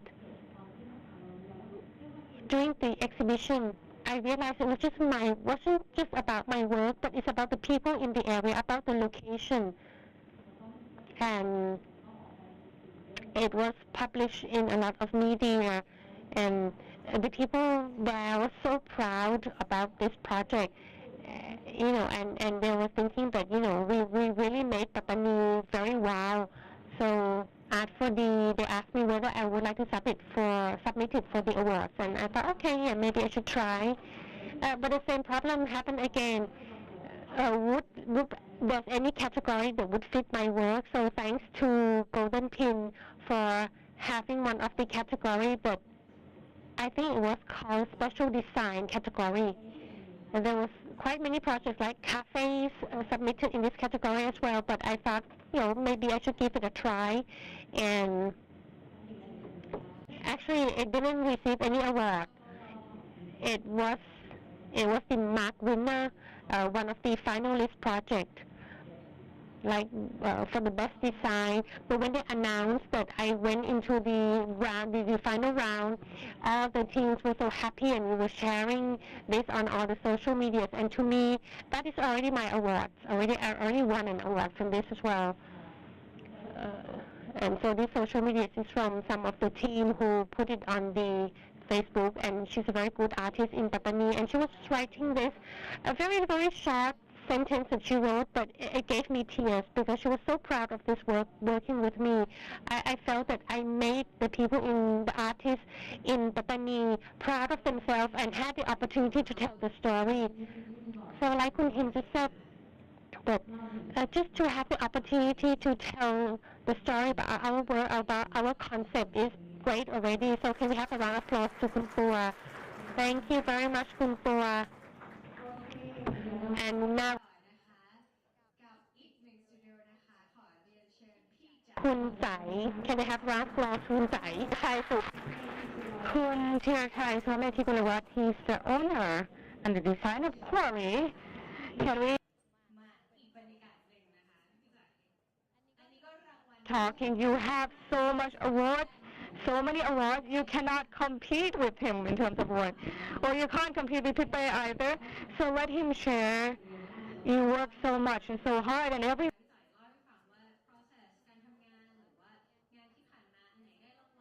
would win the award and things like that. Yes, for us, we are different from other. Example, in this clip, you see the work that we actually design and sell. So most of the people who showcase the work, they're pretty much the design studios design for other people. But this is a very different model because from our work, we design everything on our own. We make everything comprehensive in our office, one stop. If the design is not good, it has an impact in our life, everyday life. It's not just like it's just going to be ending the work and that's going to be done complete. No, it's not like that. So every work that we do, some works, we got the award, and then we also got a lot of sales too. So I'm going to show you this. So just anything in the world, objects, we use the trash, recycled. So at one point, we keep working, and we sort of raise the awareness on sustainability as well. For example, this first work that we share, the idea came from when there's an earthquake in Thailand. In Taipei, in Taiwan, you might be used to it already with the earthquake. But Thailand, we're never used to it. It's new. Anytime there's an earthquake, everybody feels so shaken by it. So we didn't know what to do. Many people think of amulets, of the golden Buddha, anything like that, for that can we pray for. How do we survive? This is the surviving Buddha, right? The belief alone cannot push us to survival. We can't survive with that just by the belief. So design and function together, and this is what we do. You can blow the whistle.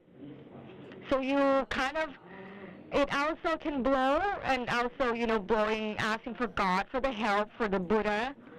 So how do we teach people to think in terms of the belief, questioning the belief? Whenever we see something emergency, people ask for something, pray for some higher spirit. So we kind of get our consciousness back. We become mindful to be more conscious. And this is going to be another function that you can blow the whistle. This one won the award. And in terms of Thailand, we won the Design Excellence Award. And it got the top score. And that's going to go to Prime Minister Award. this is where you kind of get awarded hand in hand by the prime minister. But because of the Thai culture and with the Buddha, with the gods and things like that, I don't know why in Taipei have this, in Taiwan have this kind of a sensitive issues or not. Like something not suitable, not appropriate. But for Thailand, the appropriation, people ask questions and people concerned, the conservative kind of want to project, kind of get defensive with this idea. So we only got to a certain level. Of course, we sent this award, submitted to Japan as well. We also won the booth design in Japan because they didn't object to this idea at all. So this is the colorful, according to the colorful 7 days. This is interesting. When you send to Japan, they have their own belief, their own religions, similar to Thailand, right? But we see that in Japan, they play around with Buddha so much around the street, in the street. But in Thailand, you cannot do that. You condemn these people. You get sabotaged by the public. Okay, so I'm not sure whether the Golden Pin would condemn my idea or not. Would you kind of shut it down? I don't know. So from this, how would that extend? This is the early awards? No. Well, this is the most recent, so let's say, that won the award. But before this, there's so many things. Okay. I want to talk about the most recent work. Another one that won in the same year. This is the same concept that we use anything that is vintage, traditional, using pinto. This is a local food carrier for the current time period, the current context, so that they can use it. This one is very, very strong. We get a lot of good feedback. Anytime we do something Thai people at that time, they start to, wear sabai and wear jeans, traditional, and people hold lotus on screen, things like that. They start to have a new trend. I remember this one was launched. Designers love it. They share it across the internet, right? Well, initially we wanted to design it in a way that design it as like the banana leaf, different design like a coaster and food carrier, and we call it pinto in Thai. But in our concept, sustainability is the core of our brand. So when it's a product like pinto, right, it helps people carry it around to buy the food without plastic bag. Like instead of plastic bag, why not this, right? So you eat something in a store, like in a shop that you can't take away, you don't have to use plastic. This is something that we try to encourage people to use and feel like they're proud of it. They're not shy about it. It's cool, it's chic, Thainess is cool. For Thai people, Thainess is we don't want to share it. We feel kind of shy away from showing the Thainess. We prefer anything imported. But how do we make this something that is local? How do we make Thainess chic? Not fixated to the past. Not using Thai line, Thai pattern so much. So we add something with function, simplify it, using it microwavable, making it, you can put in a freezer, and you can also put in dishwasher, things like that. This is what is making life practical. It's not that we try to conserve blindly. Yeah. So this is how it's being designed to cut off the pain point that initially, it's been there for ages.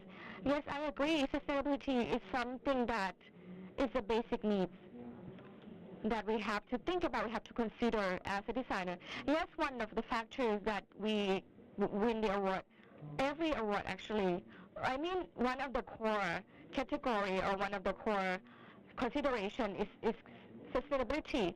It may not be like a special on top. It's like design must come with good function. Sustainability also gonna be a basic standard right now. It's the new standard. I think it's got to be something of starting point now, not just the cherry on top. If you don't have sustainability, you fail.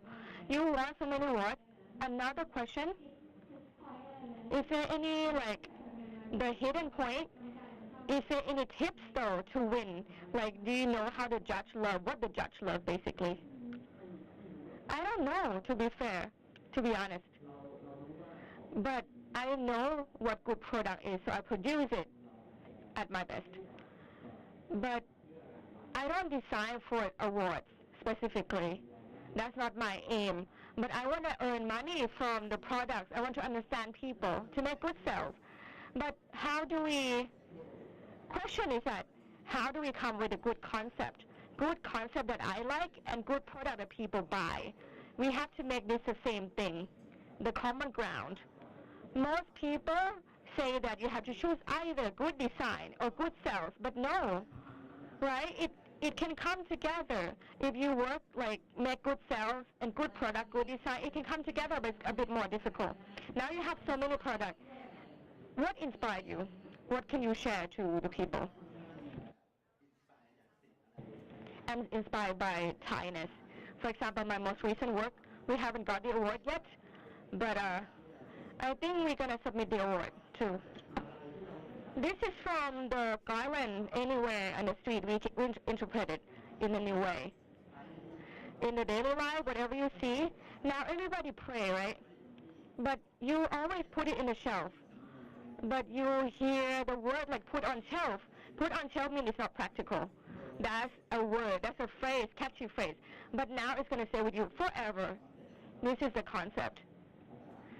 Combining the function and fashion and putting it with you. It's going to be together with you, combining with the belief too. So this is a new function of this flower garland, everyday use, and you feel that it's practical. It's going to help you with your daily life. You feel more confident, reflecting kindness as well. You might know that there are other factors in the award. There's other factors that the award cannot give you. But maybe something that, you know, sometime when we submit to the award, part of the thing, it could be the function. When you fill up the form, you would know what they are looking for. This is helpful. If you want to win an award, check out their papers first. Another thing, the younger generations, first of all, when you release a product, ask for engagement. First, engagement, secondly, the sales, and third, the award. That should go one by one. That's gonna make your team strong and fun. Okay, last question for you. So when you mentioned, how does it work in the studio? For example, you release a product, good engagement. Like, if, let's say the engagement is bad, do you change it? Are you really confident? Would you pursue if engagement is bad or low? Maybe bad engagement coming from the algorithm or not? You gotta check. I didn't want to believe. I don't want to believe in bad design, things like that. No, I don't believe my design is bad. But at one point, if I know it's bad, I would discontinue. I might just close it down. So every work, it's just, you know, nothing is for certain. It depends on the work too, depends on the design. So what we can control is our determination, attention to details, that we put effort into the work, but we do not know whether how other people would agree with us or not. For example, this one we add the function to the garland. We add more smell, we add the flavor, right? We come up with the great ideas like that. We add the flavor, but it's like we kind of add strong odor, perfume, right, in the car. But what about when we leave the car, everything is like there in the room, the smells, the beautiful things are gone. But if you carry this with us, this perfume stay with us all day long. It's worth it. You call anybody, you smell something good, people near us can smell something good. This is great. We want to present this idea. So I don't know whether customers will like it or not. But from the launch, it's a week now, about less than a week. Now, we have trouble to like produce everything on time right now. We get a lot of engagement. A lot of customers love it, but I don't know, in the level of award, I don't know how it's going to be like. So, certainly, the standard we try to set using the garbage to recycle. This remain in our system. All right, great. Thank you so much. Round of applause for Mr. Tsai.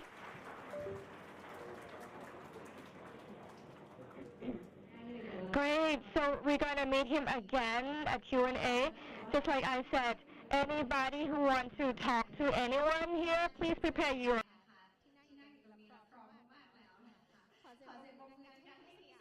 Mr. Siam, Apariya graphic designer, from at pink, blue, black, and orange. Great name, beautiful name.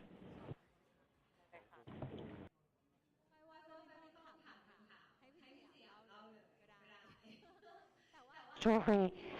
Well, you look a bit curious, so I'll just give you the first question. What do you consider to be the unique identity or language of your work? Okay. I'm going to do a full screen. Do you have a full screen? So this is my work, our office work. Mainly the work that we do is for commercial, for profit, to sell.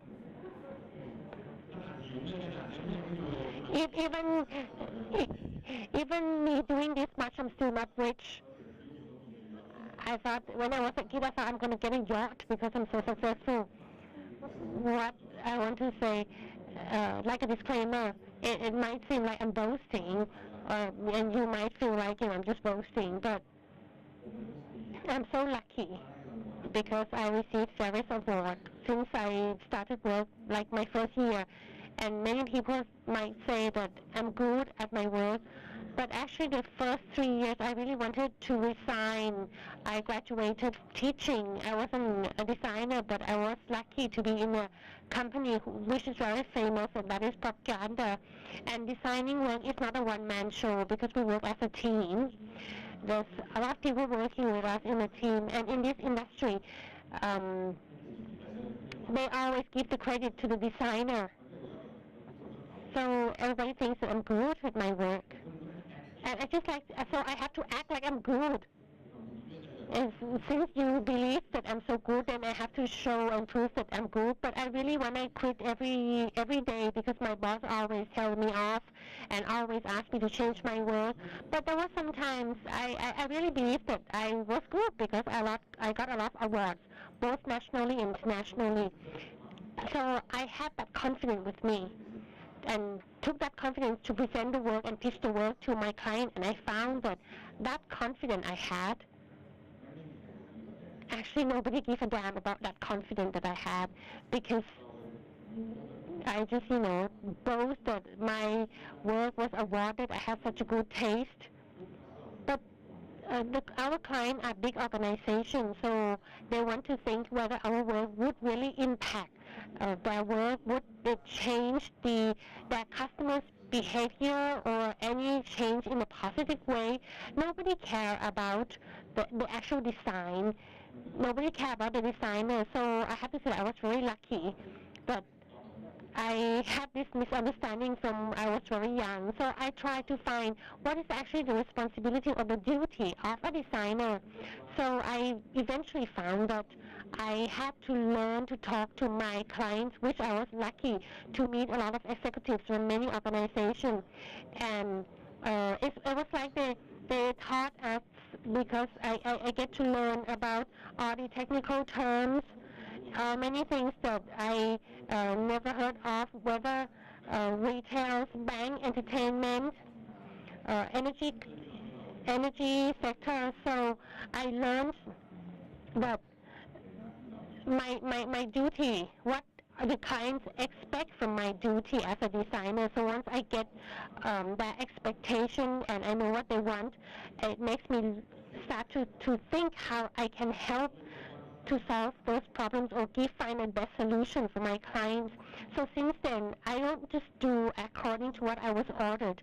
My duty is to design my own work from what my client told me what they want. So for example, this is I got the Golden Pin Award, and many people see this work I had an opportunity to do the communication for the Bangkok Design Week last year. And on the slide now is the key visual of the Bangkok Design Week for the last 7 years. And you can see that since the beginning, 2018, 2019, 2021, until before 2025, there's a specific characteristic of that key visual.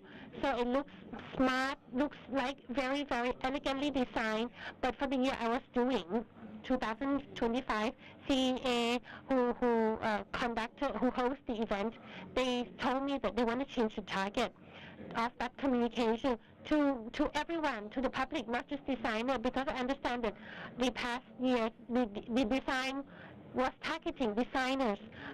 So it looks like this. That's nothing wrong with this design, these key visuals. And I'm also a designer whose parents is Chinese, and they had an opportunity to be educated, but they don't know anything about designing. And I took them to so many events, especially the Bangkok Design event. And my parents just wondering, why do I have to come here? What is all this? They don't really understand the work. And so I learned from them that how the public people look at and interpret these designs. So first of all, it's too difficult for them because it doesn't relate to them at all. It's so irrelevant. It's aesthetic, it's symbolics, which they don't understand and they don't relate to. And secondly, they feel that it's irrelevant to them. So I think this is very interesting, meaning that what about this year? Because I know that many of us feel that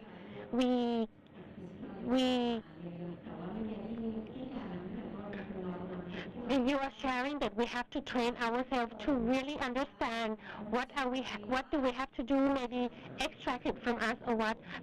Like I say, from the beginning of my career, I meet a lot of executives, and they made me realize that I'm not important. I don't have to have any ego as a designer because I'm just a worker to them.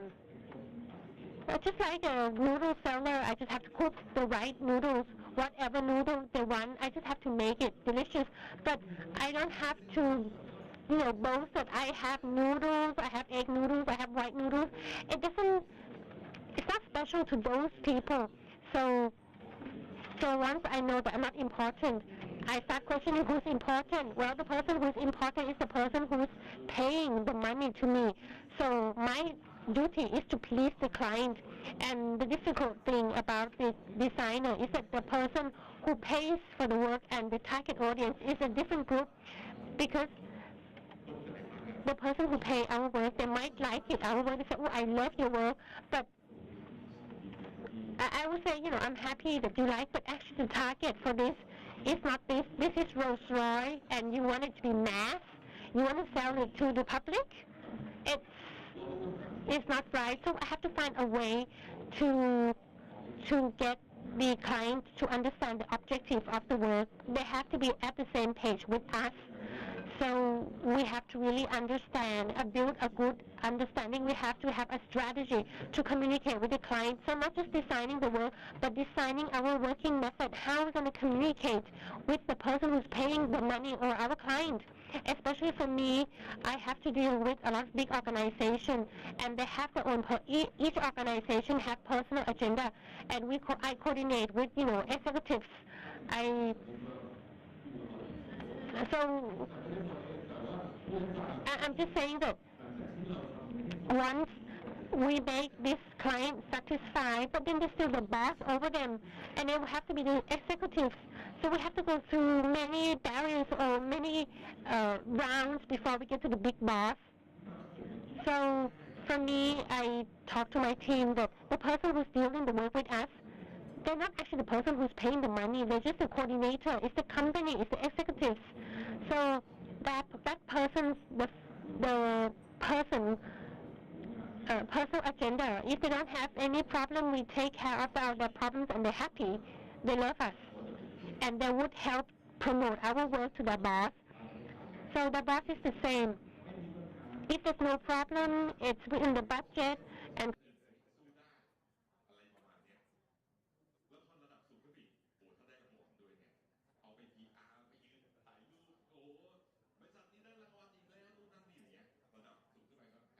the award. So the executive levels are happy, and then for the top executives or the shareholder, if the thing can be sold, if their products can be sold, then they're happy. So we have to please all stakeholders at all levels. So what I'm trying to say is that the Bangkok Design Week, I have to think what is the pain point of the general public to feel attached with the creative work or creative and art or design work. So first, it is difficult to understand. Secondly, it's irrelevant to them, and it's not fun for them. Thai people, we are people who like to do fun things. Go and read in all the comments, whatever drama we have. Thai people's brain functions differently. They always think of such a strange perspective about things. So for the Bangkok Design Week, I have to make it link to the people, the general public, make it easy and simple to understand to the general public. The work that we did, I'm going to show you the visual. You can see that we have all the objects that relates to people. That's Mu Dang, the hippopotamus, that is very famous, because in terms of the aesthetics, it depends. People have different interprets about aesthetic, and I just have to bring in things that relates to the people, like temple events, because people like to think that designing is very exclusive. It has to be educated people to really understand the design work. But for me, I think that designing work is a thinking method. If you want to communicate with the general public, you see furniture at the motorbike taxi. Some people use paint bucket to paint it, and then they put the PVC pipe in, and it becomes a barrier. It becomes clothes hanging rail. For me, I think this is very, very special. It's also designed where people use chairs that is broken down, and then like one leg is broken, and they just put the bricks on. It becomes a chair again. In Thailand, we have such a lot of these kind of unknown designers. So actually, we should award these designers because they can change waste into something useful. Because sometimes they even manage to change the spirits of that waste, change the function, but it becomes useful once again. And whether it's beauty or not, if you cut the aesthetic aspect out, foreign people might think it's beauty. It's very exotic. So for me, I don't care about beauty or not beauty or aesthetic or not. Because when we want to communicate with the general public, we have to overlook that aesthetic part so that we can unlock that barrier, so that we can link or relate to the general public. And I think that I managed to do it. When I changed that perspective, then it rewarded me. Changing that perspective, that effort rewarded me. From the Bangkok Design Week, it got bigger and bigger every year. Last year, they had about 400,000 visitors, but for my year, when we were doing the design, it came up to 700,000 visitors. So from this, why did we got more visitors? It's not just about the communication, but it's because starting from the briefing, the client said they wanted a key visual to launch in October, and the Bangkok Design Week was in February of the next year. So that's 5 months. And in the past, everybody who do the key visual, we just have to do something, just one key visual sent to the client, that's it, that's the end. If you do according to what your clients say, then we have to do that. But for me, when I listen to the brief, I think, what's my duty as a designer? I thought my duty is to provide more information to the audience. That we're going to have a Bangkok Design Week in February, and where is it going to be? So that's the basic information. If I cannot provide this, then I'm a lousy designer. If I cannot give this information to the target or the audience, too, it has to attract the audience. Amid all the information flooding, all the events, everybody's becoming content creators. How can I get my work to attract the audience? And this event, 5 months before it actually happened, who's going to give a damn about this key visual? So I believe that there's a problem from the very beginning, from the briefing. If we're going to have this one key visual for them to promote in October, saying that we're going to have this Bangkok Design Week in February, people are going to forget. And then post again in November, or don't forget, February is coming. And it's just going to be repetitive until February. So I thought, if I'm going to do this to the client and just do one key visual, it's going to fail. It's going to be a failure to myself because it's not going to be attracting the audience. And if we so I thought if we put a bit more attention to it, we have to try to make them feel that there's a call to action. They want to follow. There's a content that the audience want to engage with this communication material. Otherwise, it's just going to be acknowledging and then so what, they don't give a damn about the event anyway. This is not my work. You might think that it's so simple. Well, it is simple, this thing, but this is not my work. So maybe we're just going to wrap up. I think from listening to Kun Sayam, a lot of designers here who likes to think too much. I mean, thinking is good, but maybe we have to think of the easy and simple communication. Okay, the image is back. So I started to think that I should do a key visual into a systematic key visual. So Thai design is never Thai. I feel that we have to have some influence of the Europe countries, India, Chinese. So Thai is never fully Thai. We always steal some identity of other countries, but we are very good thieves. Even like instant noodles. But how can we call it pad Thai and it becomes a Thai dish that everybody loves? And even papaya is not local to Thailand. Chili is not. Because like milk is from India. We just adapt to coconut milk, but we are able to adjust until we have the local total taste. And in Thailand, one dish doesn't have only one flavor. It comes into every flavor, fragrance, color, even Thai movie. It's also comedy, also very adventurous. We never have any minimal in our, we are always over. So asking about this design, I cannot do something minimal or simple. So I came out to 3 designs and each design has 3 phases. So the October I post in black and white. And then the next month I posted 2 colors. And the last phase is the full color render into 3 dimensions, 3D. So I talked to the team that if it's smart, I'm not going to buy it, or elegant. It has to be simple. It has to be easy to link. Grandma or anybody can relate and have to be happy and feel engaged to this visual.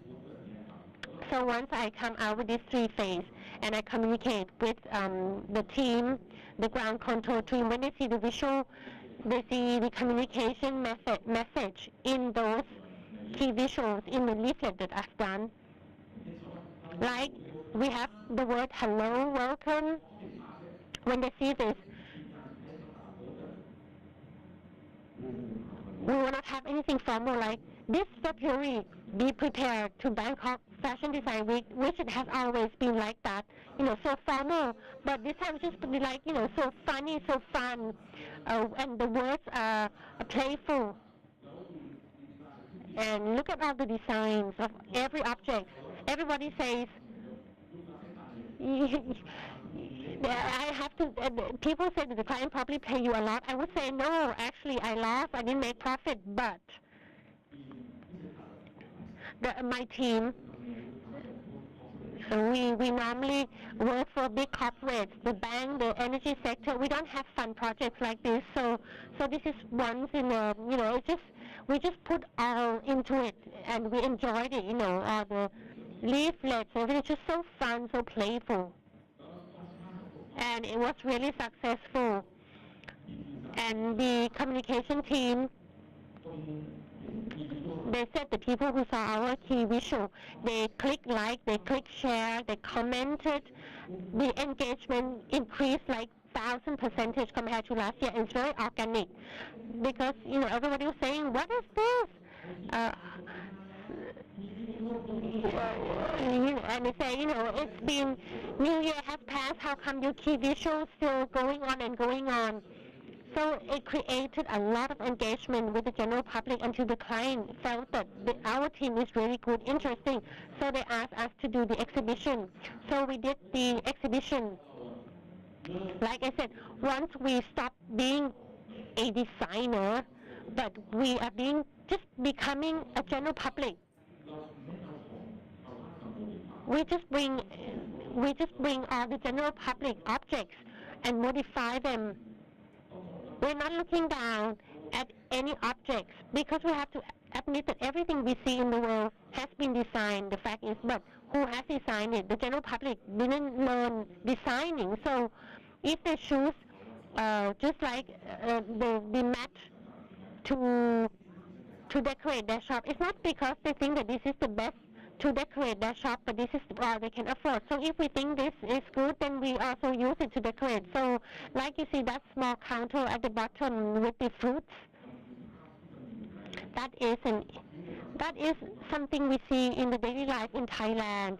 So normal, so common, but for me, I think that we have a problem, Thai people have a problem to see something so common in our daily life being portrayed, because everything we see on the streets, actually nothing is normal, whether it's the pavement or the decorations on the street, even the Happy New Year that has been decorated all year round. This is not normal, this is not common. Or the signs you see on the road. But if we are going to bring all those things to display in a very normal way, people will just think, oh, what am I looking at? So I tried to create and thought we're going to make it very, very small, dinky image and put it in the Buddha frame and display it in Tapasan. If who wants to see all this image, they have to use a magnifying glass to look. And when they look through the magnifying glass, they start to think that this is not normal. So we have to find new ways to look at the ordinary stuff and use the ordinary methods that you see. Anything you see down the street, but we have to maybe modify it a bit, adapt it a bit, show that these are the things that people overlook, these are the Thainess that people overlook, like the ball house that is displayed in the temple fair. And this is a very successful exhibition. People spend a lot of time in the exhibition taking photos, writing comments. So I think we got about 99% positive feedbacks. So I'm just thinking that when we forget the word designer, it makes us a better designer. That's my perspective. Okay, I think you have completely explained everything. I liked it when you talk about the briefing. You're asking, you were thinking, what are we giving the audience? I think this is a good thing to wrap up. We have to understand what we want to convey to the target. We have to take ourselves out and think the target, who's the target, to communicate straight with them. Yes, our job is to serve the target. Yes, can we have a round of applause to Kun Saya?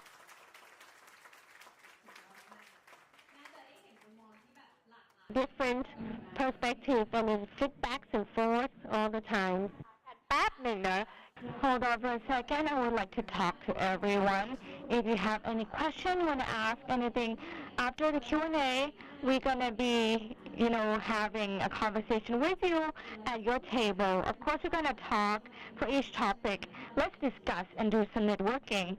Perfect. Let's get to know each other more. So let me ask all the panelists, all the speakers coming up on stage, can we have each one back? And Mr. Aaron Nieh on the stage again, and Ms. Ya-Hsin. แล้วก็เชิญพี่ๆทุกท่านเลยนะ Of course, every single person, all the speaker, พี่ใจพี่สยามพี่หิมพี่ปัว and พี่เป้ as well. On stage, please.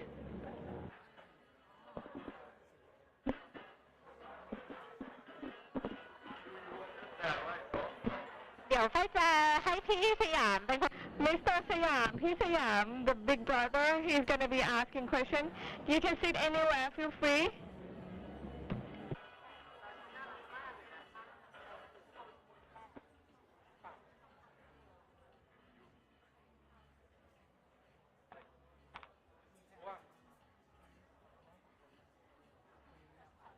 Okay, เชิญเลยค่ะพี่ปัวตรงนี้ก็ได้ Please, พี่ปัว here, please.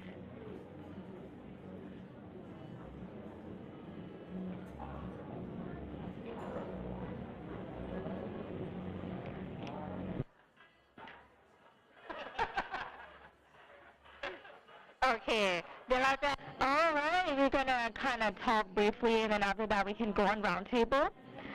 This is going to be one question, but if anybody want to share anything extra, please feel free.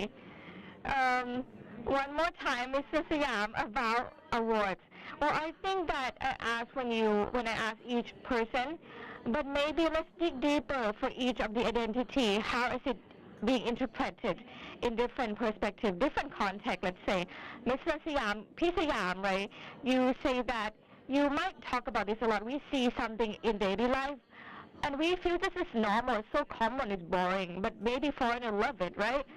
So how do you see this? Like when we value something, like how do we present the local character and make it more interesting to the external perspective? Let's say you win the award. How do we communicate that?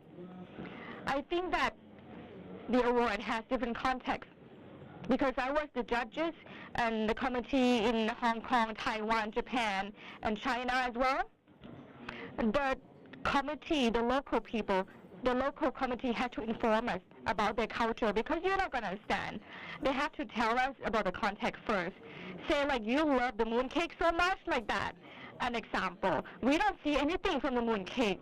That just means, let's say if it's really contrast or contextual, you have to write it down clearly so they will understand the value of the culture in different contexts, how things are interpreted. So I feel this is understandable. If they understand this and our work is valuable, then of course it should earn some recognition that they deserve. เอาเป็นภาษาไทยหรือภาษาอังกฤษดีคะ Okay. Your graphic work and also your branding work that communicates your own character or your culture, identity, and perceive in the global way, like the global perspective. Like when you show your work, we can see like some of your very local work, like how to interpret the graphic design in your context. And how about when global see your work? Well, actually, I don't really know. I'm not sure how global see me, But I remember like 10 years ago, I've been taking a speech AGI Congress, and before I thought my work sort of like Western style, but after the speech, so many people just told me like they just saw the Asian style, certain style, but I don't know why. So I think that's from my life experience and my how my culture, but it's just hidden, and I cannot find it. But yeah, I'm sure whether whatever you do, but you're living in your culture, your and your country, and you have your experience and different background that will influence you and how you do it and the result. Okay, thank you. Moving to พี่จ๋ายบ้างแล้วกันนะคะ เดี๋ยวส่งไมค์ไปที่pass the mic to ขอบคุณค่ะ thank you เหมือนกันเมื่อกี้พี่จ๋ายเล่าเรื่องแบบตอนเนี้ย inspiring งานของพี่จ๋ายมันมาจากความเป็นไทยด้วยซะเยอะเหมือนกันเราไฟก็ชอบ and I love how initially the Golden Pin mentioned about your work that actually Asian perspective in the Asian Award in Europe and other places could see things differently. How do you see this? And how would you kind of present the Taiwanese Asian? How do you communicate that to the global level, global audience? I gotta say that we might need to look at it in a way that we design for human. Human have needs, mutual needs. Some of the mutual ground, right? The common ground that we share. Design that we produce. For example, the banana leaf. Thai people see it, love it. Wow, this is banana leaf. But in the European perspective, you only see the green and the curve, and that's it. It just, what they know, they only see that. They don't know the banana leaf. Even though the garlands, I see Singaporeans lecture say that, oh, you do just a strap as flowers. They've never seen this before. This is their own visual language. It's pretty much the global visual language. Sometimes the needs of the humans, they have their own common grounds, right, of the needs. For example, the functionality, usage, the perception, but they experience our experiences to different objects. One object, we touch things differently according to whatever we have in our mind. One person see this object, they might feel one thing. They might think that this is pretty. For Thai people, they may think that, wow, this is scary. Ghost in there or not. You know something, some Thai people see Thai object as ghostly, could different according to your background. So in the part where the common ground, as I mentioned, we can, it's tangible. You can grab them, you can work on them, you can make it according to your step. Usage, proportion, but in terms of cultural aspects, it could be different. And we might tell the story. If we don't speak it up, maybe people don't know. You have to convey that in the verbal context too. To Mr. Him, your work is also interpreted clearly. It communicates in a different character as well. But speaking of, if you want to communicate your work to the global stage, the designers of Asia, how do you see this? Well, in terms of sending this, it's got to be the universal language first. Designing as a global image, you have to communicate in a way that adds on the inspiration or our work. How is it reflecting the Thai culture? How do we embed the culture so that we can speak in that visual language? It should be the visual language, but how do we make our visual language universal or global? We use it restaurant, bar, and cafe. This is pretty much global in its language already. This is dining. How do we insert that? We pull the branded character, we put some context in there so that it's already embedded. We can convey the story back in there so it's already in the global level that they see. It's going to be in the language where you have to, you can add some copywriting. You could have some storytelling, writing, where it starts coming from background story. You can tell it that way too. People, please. People. Anything that people always miss out when they submit their work as a judge, as a committee, please. Please, I mean, like, this is something that we haven't spoken about, okay? Again, any common mistakes from the designer who submit the work? What are the common mistakes? Right. Storytelling in the way that they love to hear. You have to tell the story in a way that you hope other people to understand. one skill that architect must have, should have, is to take your work away from your work, stepping away from your work. I am that kind of person. At the moment, I know my rules. I wear that hat of that particular responsibility because you gotta understand each stage, they have their own direction, different direction, different direction. Well, this is the, if you submit the work a lot, if you're pretty much a competitor, you understand that each stage has their own style, different styles. Each stage value differently too. Some stages value some, but some don't, stuff like that. Some stages, they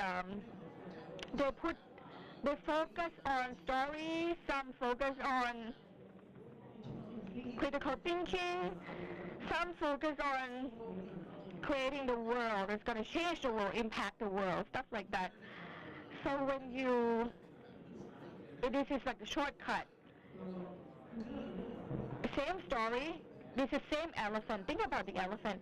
You must know who your audiences are, who's going to understand your work. You have to tell the story in a way that they understand. You have to tell in a way that they get you. Like when you submit my floor plan, I love to submit my floor plan. And I check my referee, I check the committees. But now, this year, you don't know who the judges, who the committees are. You actually only know the award, but there's character to each stage. AR award, one type, right? I get that Italy, that's one type. Frame award, that's another type. You kind of learn. Europe, US, different, like, for example, ADF, that's putting priority on critical thinking. This is focusing on the person rather than the work. But the work is representation of the self. For example, that's Japan, right? And I'm kind of confused. I got the winner. I was the winner, and I got the award. I got cash prize, and I was like surprised. I'm surprised that I got it. But they see the body of work, but they see my identity as an artist, how I communicate, how I convey through the work. At the end, you gotta understand that the stage focus on that, the competition. And you explain, you don't have to change the core of the work. I'm the type of person who, I'm straightforward. Don't change yourself, but you tell the right story to the right person. You tell to this person, you tell the story to a younger person or older person, your tone is going to change according to that. But the core message remains the same. And that's going to allow them to understand you. Right, and now when I hear everything, everyone sharing, this is balancing between your identity and understanding other people. Listening those who we are trying to sell the work to and give us the cash, right? I think this is a clear perspective because suppose if we're a younger person, we want something cool. But we don't see the sensitivity of how to step away from our work. You have to tell, but don't just let your work say everything. You have to say it verbally too. Can I add? You don't have to be cool, even. Some work, you don't have to show the edgy side. If it's too edgy, kick it out. Cut it out. It's too obvious, too edgy, too much, too dense. But when I talk to you all, everybody agree on this fact. You have to give up the word, give up the edgy. Look at the depth, focus on the product. It's going to be cool anyway. At the very end is the process. All right. We can see like your base is architect, right? But we can see like your work is across the field, like exhibition, or maybe we can see like communication design on the street. So when you like receive the project or you got the project, how do you start the process of design? Like what is your key question when you're starting the project? It really depends on what kind of project we are doing, but mostly we start to ask questions. And maybe you can try to answer that question as a designer, or ask people who live in there, or ask the client like what they really want. But I think the key is to analyze why the person's answer is like that. Because there must be something like culturally or there's a problem. So finding things behind the question and also the answers, and you find really special approach hiding behind that. I think the design is actually solving the problem. So you have to finding the problem, and problem is different from questions. So I think that's also different. You have to try to really dig in. Yeah, that's what we do. Thank you so much ไฟว่าทุกคนตอบเหมือนกันนะมันคือความเข้าใจการตีความความคมความลึกซึ้งที่เราในฐานะดีไซเนอร์ต้องมีนะคะซึ่งพี่ปัวมีเต็มแน่นไฟจะมาจบที่พี่ปัว พี่ปัวน่าจะตอบได้ดีสุด ช่วยตอบด้วยค่ะ งานพี่ปัวแบบน่าสนใจมาก ไฟว่านี่มันคือไดนามิกที่มันเกิดขึ้นในห้องอะค่ะ Happening in คือ the room พอฟัง because when we listen to, we see the Taiwanese, this wow effect, right? And when we hear Pipe, it's wow anyway. Nothing more surprising. It's cool impact. I went touring like off town, and we went in New York, bumped into each other in New York, and asked like, where are you coming here for? He said he's coming to pick up the award. Wow, just to see this dynamic together, this is great. We see the different perspective of each person and have different character is coming from the inside of you, whether storytelling, every single thing.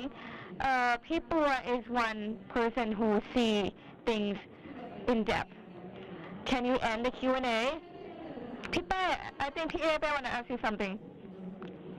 I think she's going to end super well. Let's shine a light on her. Well, here at this point, we got global standard. Of course, everything is great, but then it comes down to what?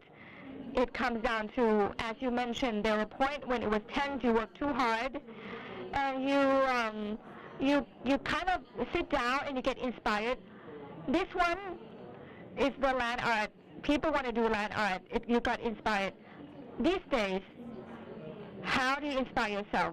What do you get? You mentioned that you also earn relationship, friendship. If you want to wrap up, like what is it good as a designer? What's good of being designers for you? What do you get from being good designers?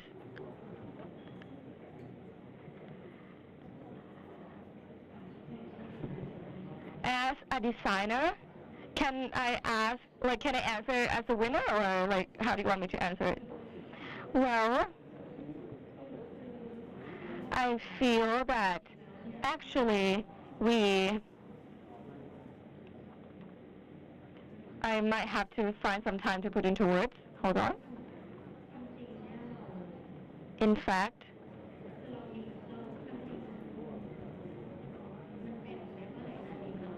we have the power. In a way, we can shape the culture. And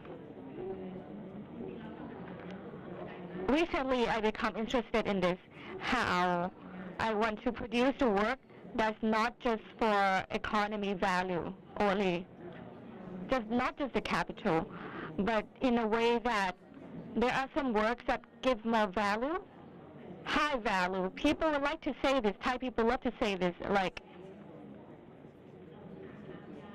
invaluable. But in fact, this is, sometimes we have to define differently between worthless and worthy. Designing or making art, there are different dimensions, there are different forms of art out there. Some people have different drive. I think that as a designer, we have so many options to explore. And we can drive the society. Add more. I see her work, and it's very inspiring for me. And architects, in the end, all of us in this room, I believe that all designers are here. And designers, we can change the world. When we have a house, we change the people in the house. We make 10 houses. That's a village. And we can shape the village So once we got the village connecting to each other, that's a city. City altogether, that's a country. Meaning what? In fact, we are the key important role to shape the world. But what dimension exactly? Actually, everybody, 90% in our daily life, we are in that architecture. But architecture shape us, we build architecture. And architecture also shape us. I don't know who mentioned that. Shu mentioned, we built the architecture and architecture shaped the way we are. So I feel like this world, well, for this all the contest competitions, every work, every winner on this stage,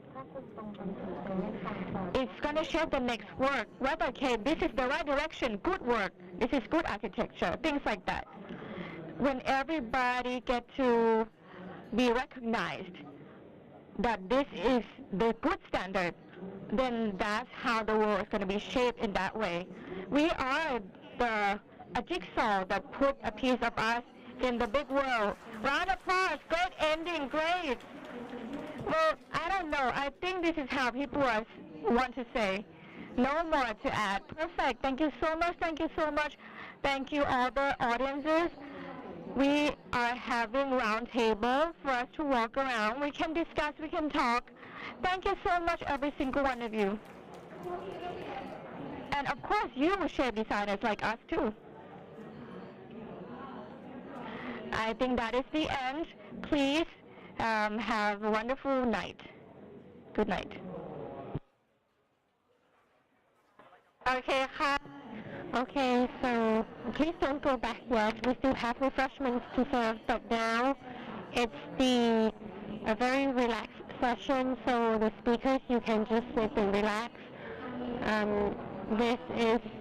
We have other activities which we would like all of you to do some networking. We call it the round table conversation. So maybe we can share some of the things we have been discussing about. So there are different tables here, and also number of that's table 1, 2, 3, 4. So I'm just going to go to each table. So are you at your table? So the first table, table 1, Kun Ploy from table 1. Kun Ploy Harusami, co-founder of PhD Living Design. Where's your table? Is this your table here? Okay, get all your friends back to the table. And the next table, we have Kun Rat Plien Suk, co-founder Samphat Gallery, is here. อันนี้คือผู้ร่วมโพสต์ใช่ไหมคะโอเคแล้วก็ต่อมานะคะคุณนัจจรัตน์